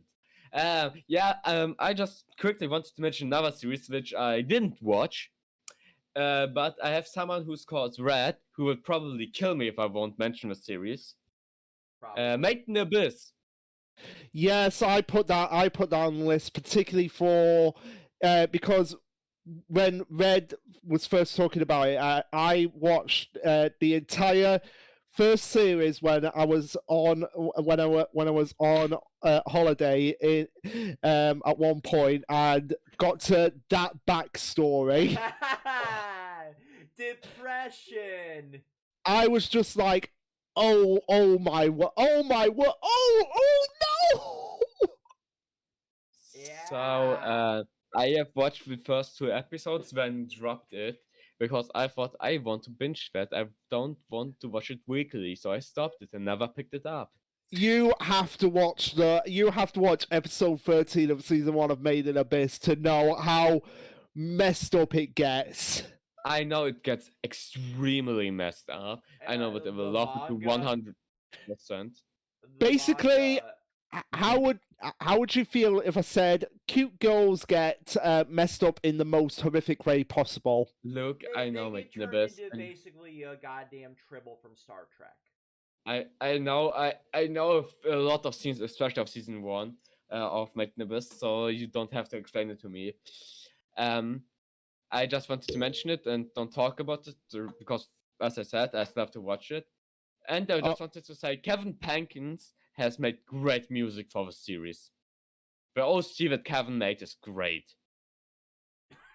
Okay, I guess one of the series on that front, if we're talking about dark series as well, one of the series that I think people will probably expect me to bring up, but I've brought it up so many times, like, I'm not going to bring it up now, so I'll use something else, Rising of the Shield Hero. Yeah. Natalia's story in particular. That story, if you were talking like what is the saddest backstory you've ever seen, I'm gonna have to pull the Raftalia card in that front. I feel nothing. Thank you, Karma. Right, Thank you. right. You are a brother. Where is it? Where is Karma? Shut Where the is fuck up, Karma? Luke. Shut the fuck up, Luke. Karma, I support for especially the Raftalia backstory is just like here's a generic fantasy human beast backstory. It's fucking generic and boring. I haven't What heard are you anything. two on? I don't know. I just seen so many backstories at this point. It's like, I'll give it like a 7 out of 10. I give it a 6 out of 10. It was fucking boring. It was basic and boring.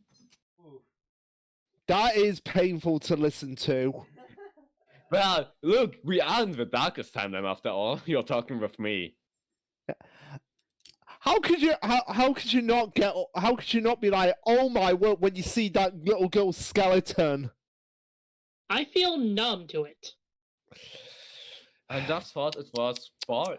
Look, it was a post-Berserk time for me. I don't have emotions. I can agree with that statement. I forgot you don't have emotions. I can agree with that statement. Like, once you've seen some of the shit in Berserk, you are numb to a lot. The only thing that actually, like, in recent anime that really got to me was the first episode of Goblin Slayer.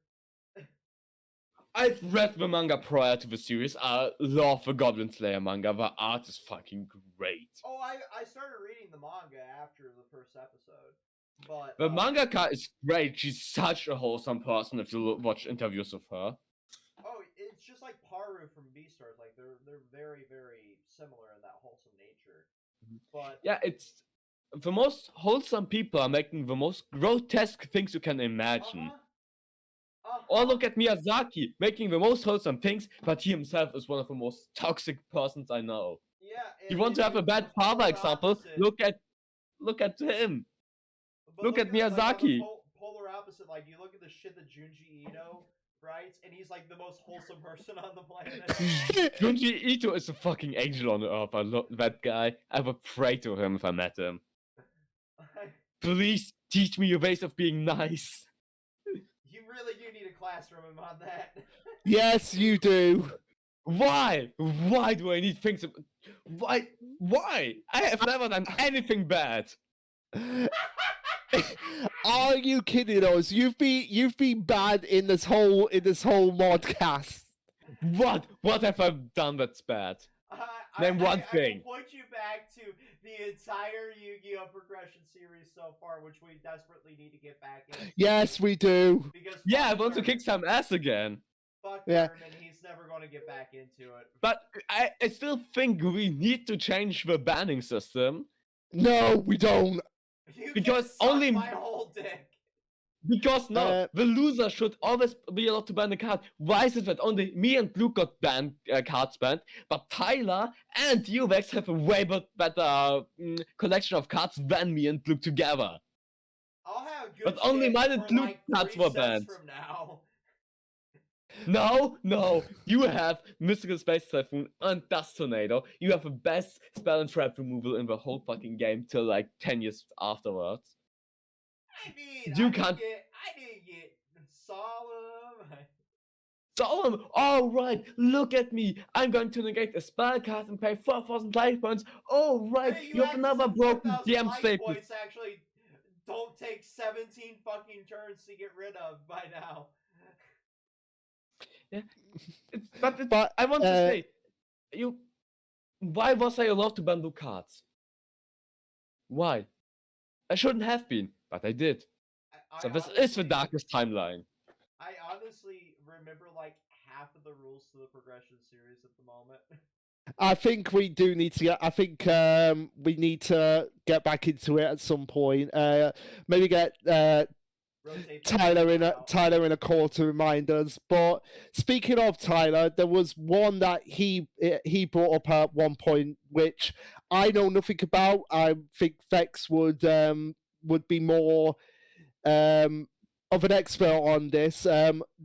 Johnny Joestar from JoJo's Bizarre Adventure. Not Johnny. Johnny. Not Johnny. Wait, which? Yeah, which? There's like 7,000 JoJos at this point. Johnny Joestar. Which part he was? Like just his backstory in general. Johnny Joestar is fucking such a great character. Yeah, he's playing in the most likely the darkest JoJo Johnny series. Feels like the guy you don't really feel bad for until you actually get more into his backstory. Yeah, like a big problem at the start of the series, he was unlikable, but he tends to grow on you. The big problem with Johnny is that he was, for the longest part of the series, a big asshole. So you didn't feel for him. It was a big problem until you learned a lot more about him. But at this point, most readers already jumped away from him. All right. Yeah. That's also one of the reasons why he's one of the most disliked JoJo's. But once you actually manage to stay beyond after that threshold, you actually learn that, he has his reasons for being an ass. Yeah, and he's fighting Trump. The antagonist in part 6 is, in part 6 or 7, was it? It was part 7, and part 7 is Trump. Oh, right, okay. It's Trump, and Trump wants the corpse of Jesus to make America great for all the time. I will take your word for it because it was just something that Tyler brought up, so I figured I'd bring it up here. Yeah, it's correct. But, Trump is a great antagonist in the Dark series. But yeah, the other series that I had on here isn't necessarily dark per se, but when you stop and think about it, it's just more depressing than dark. Given the situation, and that would be Dr. Stone. Like, just particularly Byakuya's backstory, when it's like they realize that they're all alone in the world, and it's just like, oh my word, when you really stop and think about it, like you are alone. You've got only each other to consult, and it's amazing how you don't just go crazy from insanity. And I think every insults that dream. Yeah, and I think the one moment in the series that really encapsulates this is, Vex, you know I'm gonna bring it up. Suika alone in Brazil. Oh. Not Brazil. That when if I want to talk about like just that whole section of Dr. Stone and how dire and dark it can get, where just the chase with Stanley, and the fact that he points a gun at a child and shoots at a child. Stanley is a child killer. How can you like him? But also as well, monster. just for the fact that Suika just surviving alone and like her breaking down and just really cementing her mortality at only, may I remind people, 12 years old at the time. The fact that she had to go through that for years and years alone, like, I don't think you get much darker in Dr. Stone than that. So that was one I wanted to bring up as well.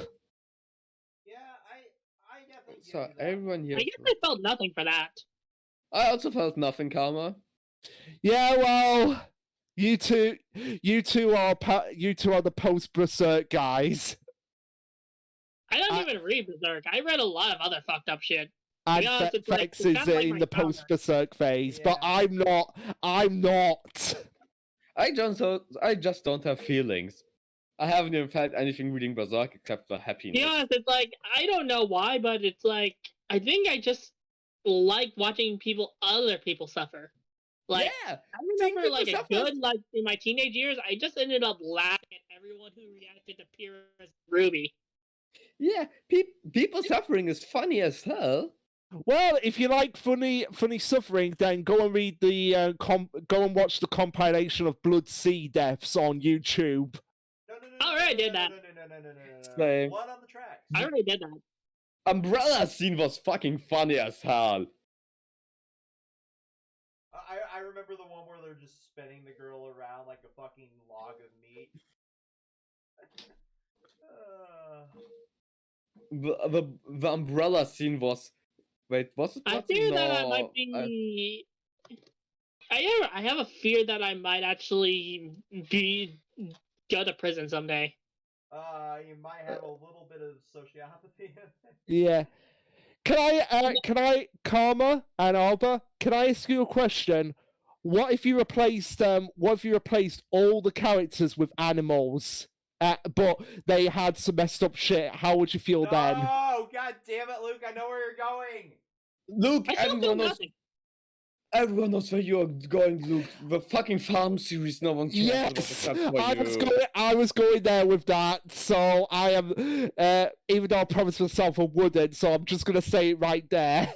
Luke doesn't even trust himself, he's lying to himself. How do you want people to trust you if you can't trust yourself, Luke?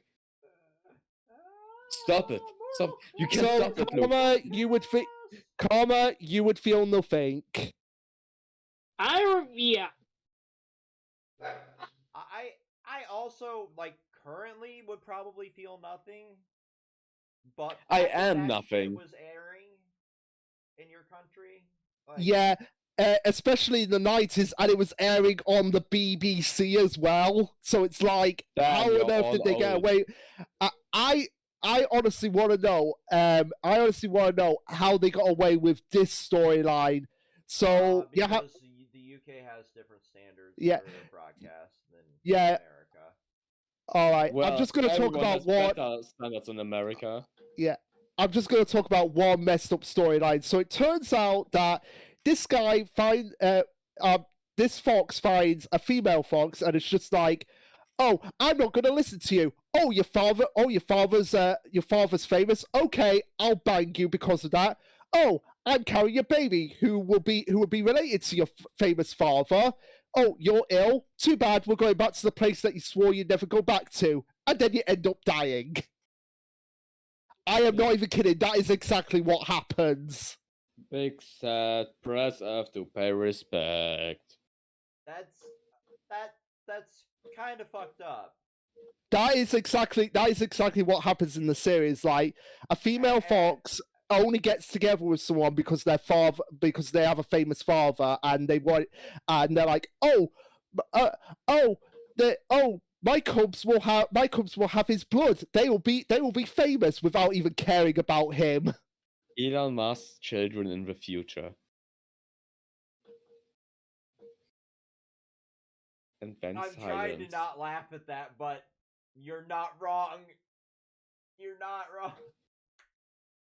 Vex, let it out. And I honestly regret now, looking back on it, that me and the guy who I did that video with, we did not include it in the dark moments, because that is pretty messed up. Yeah.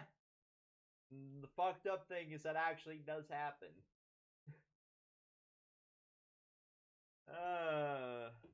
Real life is the worst series of all. Yeah. Yeah, it has people like Vex in it. And no one likes that. I know. I should go jump in a wood chipper. But on the other side, it has people like me, and everyone loves me.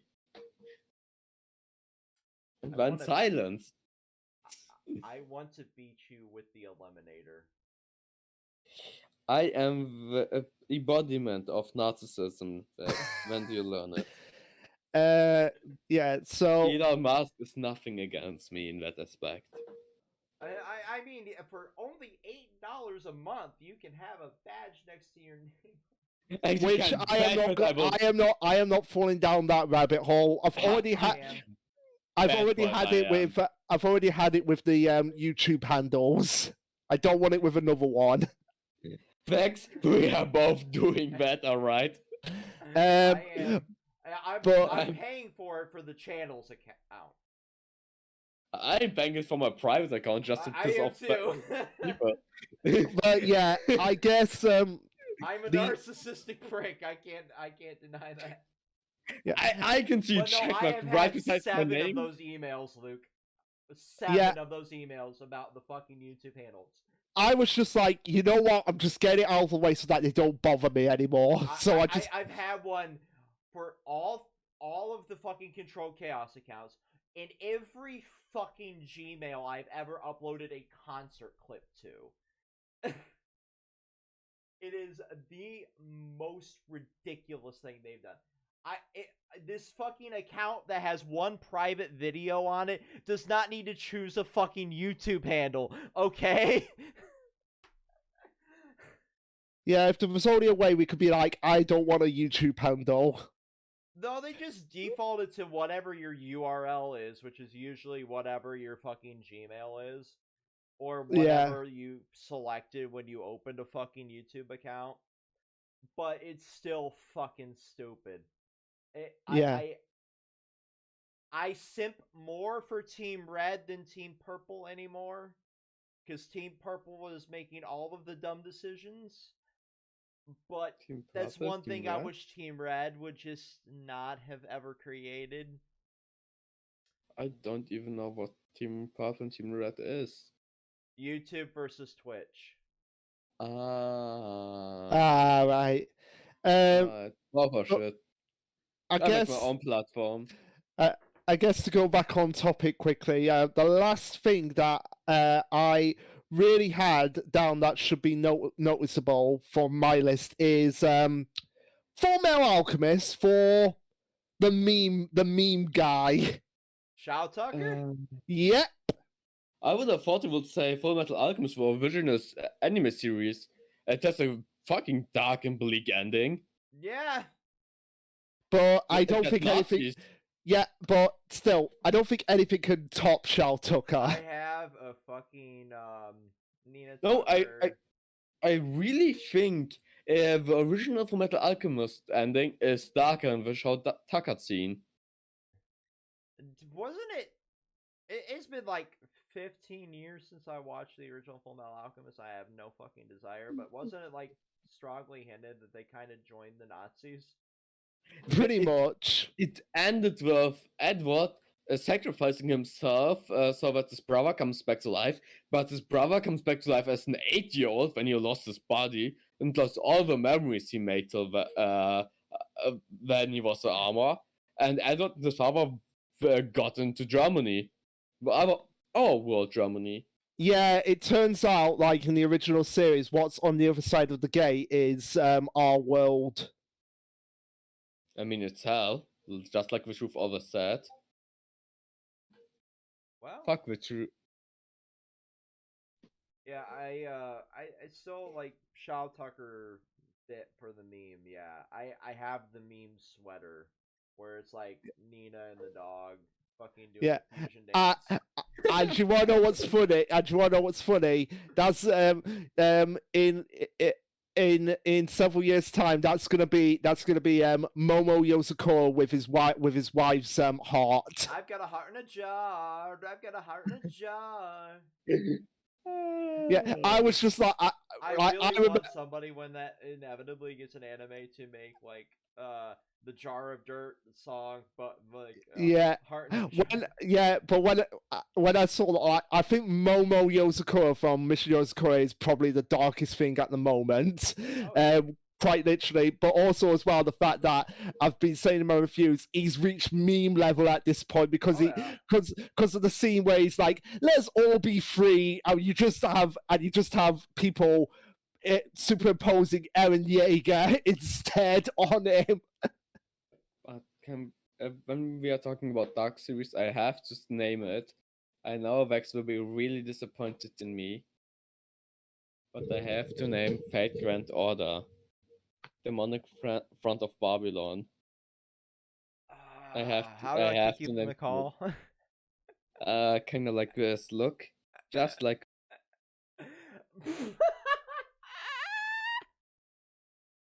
You fucking bitch. I forgot that he's recording it. Did that actually stop the recording? No, it didn't stop the recording. You fucking cunt. Wait, did it actually stop the recording? No, it didn't. Okay. Oh, I'm just like, it went to my wallpaper. I'm like, you motherfucker. Beautiful content, Ann Arbor. I approve. See, and this is just for the content.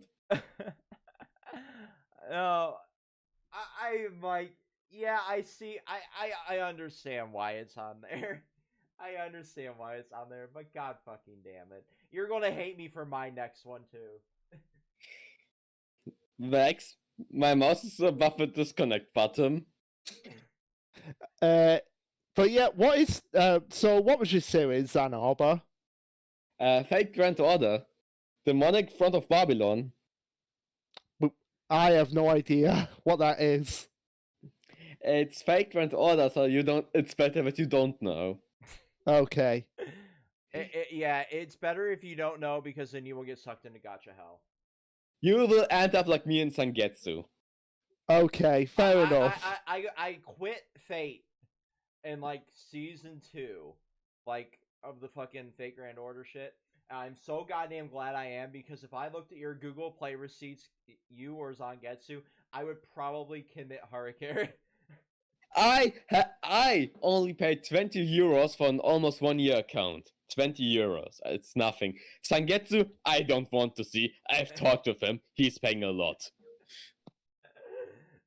I will. Alright, so I'll be back in a few minutes. Just bear with me. Alright. Kama, do you have a dark series you want to talk about? Nothing you guys actually know about. That's fine. I know about everything. Okay, let me think. Give me a second. And then me and Vex are going to talk about Bloodborne. Oh god damn. Remember Bloodborne when you are literally killing a child which was born like 2 seconds ago from a corpse? And you're battling it on the while you're stepping on the corpse of its mother, and it's fighting with it with I don't fucking know how to pronounce name in English is. Oh god. Do you remember that? Where it has part of a womb as a weapon. That fucking entire fight. That fucking entire fight. It's the best fight From Software's ever made, by the way. You're not wrong. Like, the mechanics in that shit is so beautiful down to the last detail of the arena. It is utter perfection. Yeah. Or you're fighting a hot lady who can slap on me before that. With who's dual wielding blood fire katanas. The entire DLC for that game is some of the most fucked up lore that From Software has ever come up with. It's a Okay, I guess I have something. Alright, you can talk about it. Let's go, Kama. If we know it, we can talk about it. Again, please? Casher and Sins. Max, please tell me you know that. That is very early Toonami era for me. Oh, fuck all of you. I told you you guys wouldn't even know about it. I watched it when it was on Toonami, but I didn't have Toonami. That. Fucking amazing. Alright, well, I guess I'll pick something else. Extremely fucking dark. It turns out Casher and Sins was basically another iteration of basically Casher is basically a long-term series that's been for a while, similar to Cyborg 009 and Devilman. Mm-hmm. And want to know what's funny? Yeah. Casher is based on Pinocchio. What? That's... Oh, right. All the old fairy tales are dark as hell. That's insane. Yeah. From what I've heard about Casher, apparently his journey was to basically become a real boy. And Bright King Boss was based on an old, enemy from Pinocchio's story. That's fucking awesome, actually. I need to desperately rewatch that series too, because I've been going through and rewatching a bunch of the old shit from Toonami.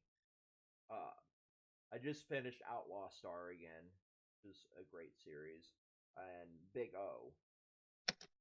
Sorry if I'm not really contributing enough. It's just that most dark series I read doesn't really do anything for me. Yeah, that's how I ended up for a very, very long time too. It's like post Berserk, there really wasn't a whole lot that could affect you. So I started reading a bunch of cutesy shit to kind of, baseline myself again. So that's why I got really into magical girl stuff. And then I accidentally stumbled upon Madoka Magica. I only read dark stuff when I feel when I was feeling feeling for an extra edgy phase.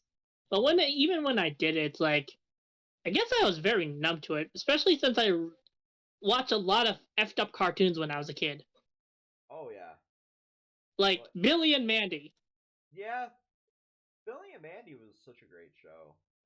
That one was also... And Invader Zim. It's I was met with characters so sociopathic, they make the freaking anime characters feel like tryhards. Oh yeah, I mean, the entirety of Invader Zim is really fucked up.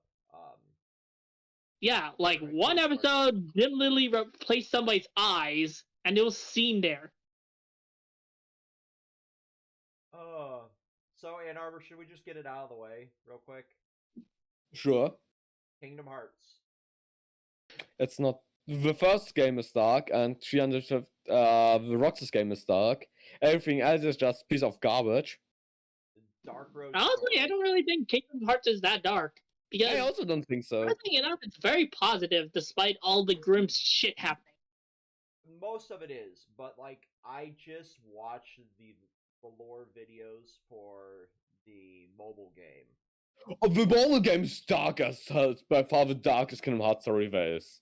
That ending to Dark Road is so fucked.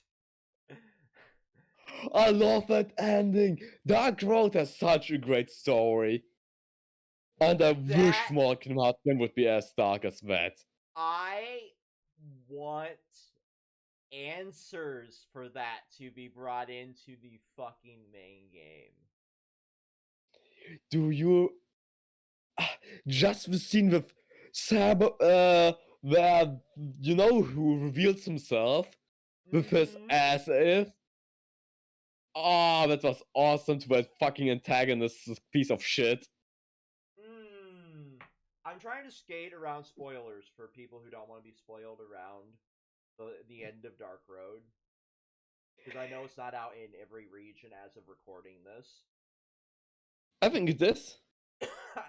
I thought, No, Japan has its own, everyone else just uses the global version. Oh, everyone else uses global version. Okay. I think except for South Korea, which already have it as well. They use the JP server? They have their own server. Oh, okay. So, yeah. I still, like, it just aired, like, what? Last month? No, 3 to 4 months ago. 3 to 4 months ago. Okay, well, we're in. Like... Oh no! Sorry. You don't have to tag me. I've watched the fan translations of it. Sorry. I think the official translation just hit global, like mid last month. So I don't really want to spoil the characters' names or anything, but I want to see that get incorporated into Kingdom Hearts 4. Oh my god! It's because we're technically in that vicinity story-wise. It's the first time I really liked Araquis in Dark Road. And because Araquis is such a fucking idiot of a character in Dark Road. Birth by Sleep and Dark Road. Really. I love him to death, but Jesus Christ. I hate him. His fucking boss fight is the most annoying thing as Terra. Every Birth by Sleep secret boss fight is annoying as. We shouldn't talk about Birth by Sleep boss fights. It's a bad game with bad characters. I love all of the characters in Birth by Sleep. I fucking hate replaying Birth by Sleep. The only thing I like about Birth by Sleep is Ventus, and I like him only because of Union Cross. Well, everyone knows, like, when they saw my fucking my default wallpaper, it's Aqua. Oh, fuck you, I just want to kick you again. You deserve it. But, like, I grew really attached to her as a character. I don't. She was a stupid bitch. I am so glad, like, my DMs are not public sometimes, because I have made some dumb, like, tweets that I'm just like, no, you know what, my thoughts don't need to go out into the ether. But I'll take a screenshot of some of those tweets. I'm like, I'm glad I'm not tweeting this. You should send them to me. You're talking about them, but not showing them to me. You can't do that. You saw the one tweet that I put up about the subject, probably. I've probably commented on it and called you a piece of shit. Or cunt. It was regarding a particular art piece of Aqua that just went up a couple weeks ago, and it became like that artist, like, third most popular tweet on their account. Because everybody, it was the pose for the fan art. The only good Aqua is a Norted Aqua. Yes, I love Norted Aqua. She can step on me. I allow that. Norted Aqua can step on me. Please, definitely. We should stop talking about people stepping on us, Vex. We have a problem. We need therapy. We do. So if you want to donate to my therapy fund, it is GoFundMe. I don't have a GoFundMe, but it costs me like 5% of Vex's cost, so rather donate to me. It probably does. It probably does cost like 5% of what it costs me. And I fucking hate you for it. What Therapy can I should do? Be free, goddammit. America is a country of extremist religion fanatics who should just burn in hell. You all over there should burn in hell. Sorry, not all of America. South Korea did nothing wrong. South America did nothing wrong, and Canada did nothing wrong. United States did of everything wrong. America Their should fucking kill money itself. is loonies and toonies, okay? Still better than United. The American dollars, because the name dollars was already taken away by other countries. Could you imagine having a currency called a loony and a toonie, though? Yeah. It sounds fucking awesome. There's something very wrong with that. Fuck Canada. No, I love Canada. I love Canada. I might emigrate there, but that is something that is just a dumb factoid to me. Is like the $1 bill is a loony and the $2 bill is a toonie. Yeah, just look at Vex. Can you give me a toonie, please, for a coffee? That sounds awesome. Rowan, Vex, give me $1. That sounds harsh. That doesn't sound like friends. Oh man, but it's enough dogging on Canada. I just want to see that get into the main story now that we're so invested in that side of the story. And Oh fucking! I'm not invested in anything in Kingdom Hearts anymore except for the gameplay. And if we can make the fucking Quadratum interesting, please. We don't. We'll never. Yeah, That's probably fucking boring. I know the Quadratum's probably just gonna be a goddamn hub world. And I mean, they destroyed the hub world principle in 3, and we never had a hub world. You can fuck off. It's Twilight Town, we went there one time and never again. That's not a hub world. And 3 did didn't have Melody a of hub Memory world. even have anything to it? Like No. No. No. No. No. You actually played it? Yes. Yes. I have not. I can't recommend it. I don't like rhythm games. I fucking hate rhythm games. I also hate rhythm games, so it was torture to go through. But I was really unironically good at fucking Rock Band though. Can we talk about something else? But yeah, yes. so yeah, just Kingdom Hearts, definitely dark.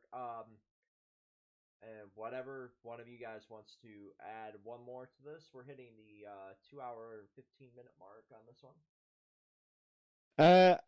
Well, since I'm back now, I'll go quickly back to Yu-Gi-Oh! 5Ds, talking about Kiru's backstory. The darkest thing about Yu-Gi-Oh! Is the game itself. Just look at the newest combo. Yeah, but seriously, Kiru, like, just the fact that corrupted so much with power to the point that he was like, I'm gonna beat this cop into oblivion. And then gets sent to prison where he is beating up himself to the point that and the most prized possession of his taken away from him is children's trading cards to the point that he starves himself to death. Mood. I would have done the same if someone stole my Cyber Dragon. Don't take away my Cyber Dragon. It's my favorite monster in the whole game. I think we must take away Cyber Dragon now. In the progression series for you. We both know that I will put 3 of them. And of course. And that will be the worst day for that series because you will have an unstoppable deck for 8 fucking packs. The funny thing is, Cyber Dragon was such a powerful deck that it literally changed the whole format of how we play Yu-Gi-Oh! When it came out. Yeah. Because Gravekeeper served with 2000 defense was just poof! Because of Cyber Dragon. And all the decks played Gravekeeper 7, so all the decks now literally changed just for one card. It's great, I love Cyber Dragon. Well, hey, at least it could have been worse. At least it wasn't Judgment Dragon and Dark Arm Dragon. Oh, I hate Dark Arm Dragon. Sorry, but as soon as that was so broken when it came out. As soon as you put a $200 price tag on the card and if you don't have it, you can't play the game. You do something wrong. I can't, by the way, wait till we get Black Rose Dragon and I pull it and Vex doesn't. And Vex will be the saltiest he will ever be. But I was caught with the Dark Arm Dragon deck. Yeah, but I think If I we haven't. go Yu-Gi-Oh, we gotta talk Yubel. Oh, Yubel, yeah. Yeah, my favorite. The only villain that a main Yu-Gi-Oh character was never defeated. She was That's almost defeated by Zane, and Zane is the protagonist of GX. Fuck Jaden. Zane is the real OG. Zane is best boy. I will give you that. Zane almost beat Yubel if he hadn't had a heart attack. But yeah, so Yubel merges with Jaden, and it's like, oh, that's it, 4 kids, goodbye. And also, never forget is the only technical murder you see in Yu-Gi-Oh in the dub. Because even with the heart attack, Jaden technically killed Zane. Jaden didn't kill Zane. Oh, Yubel technically, but yeah. Even Yubel didn't kill him. Zane had heart problems already from all the electroshocks he got from his masochistic tendencies. And that gave him heart attacks. But it was from the duel. The pressure. Yeah, because every duel almost killed him. It didn't matter who. That's why he wanted to have this epic grand battle final against Yubel and almost won. Canonical murder. I wouldn't call it a murder. I would have called it either a suicide or just a death. But not murder. But can we talk about how Zane never lost one duel in the whole series? Except for the Yubel thing where he almost won. Technically, actually, he that did. vampire doesn't count. No, I'm not talking about the vampire. I'm talking about the duels when he actually did go on a losing streak before he got the Cyber Dark deck. Off-screen battles don't count. We all know it. If they would count, my Valentine would be one of the best duels. Okay, I'm gonna go on Zane's profile to actually see, like, did he lose on screen to anyone other than the vampire? Yeah, against Yubel counted as a loss, but through heart attack, and we know that because Joe in the end was the same. Joe Wheeler dies, so Marek wins, even though Joe Wheeler just had to say attack, and he would have won. But no, Zane literally. Actually, I'm looking here now. Ask the Phoenix, episode 57. Right. He lost. He lost against Edo, who's one letter away from Ego. Oh god. Sorry for that to be said. But yeah, we wanted to talk about 5Ds and how dark it is, and that guy who punched the cop so much that he was sent to prison.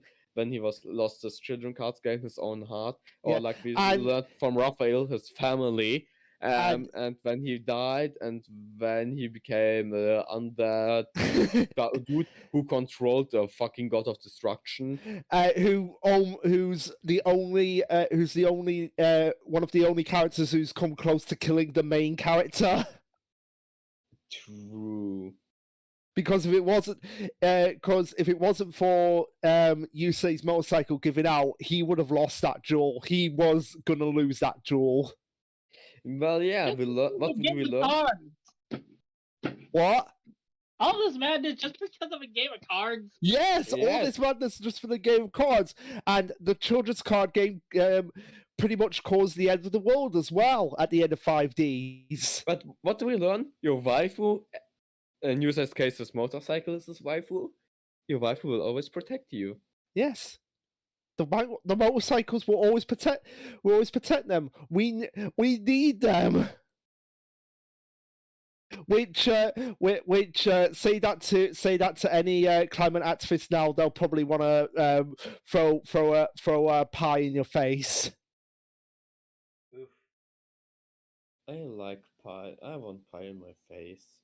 Yeah, same. Like something is wrong with us. And on that note, it's a good time to end the series. End this episode, except someone has something to talk about. So much. Avocado guacamole nacho. Perfect. What?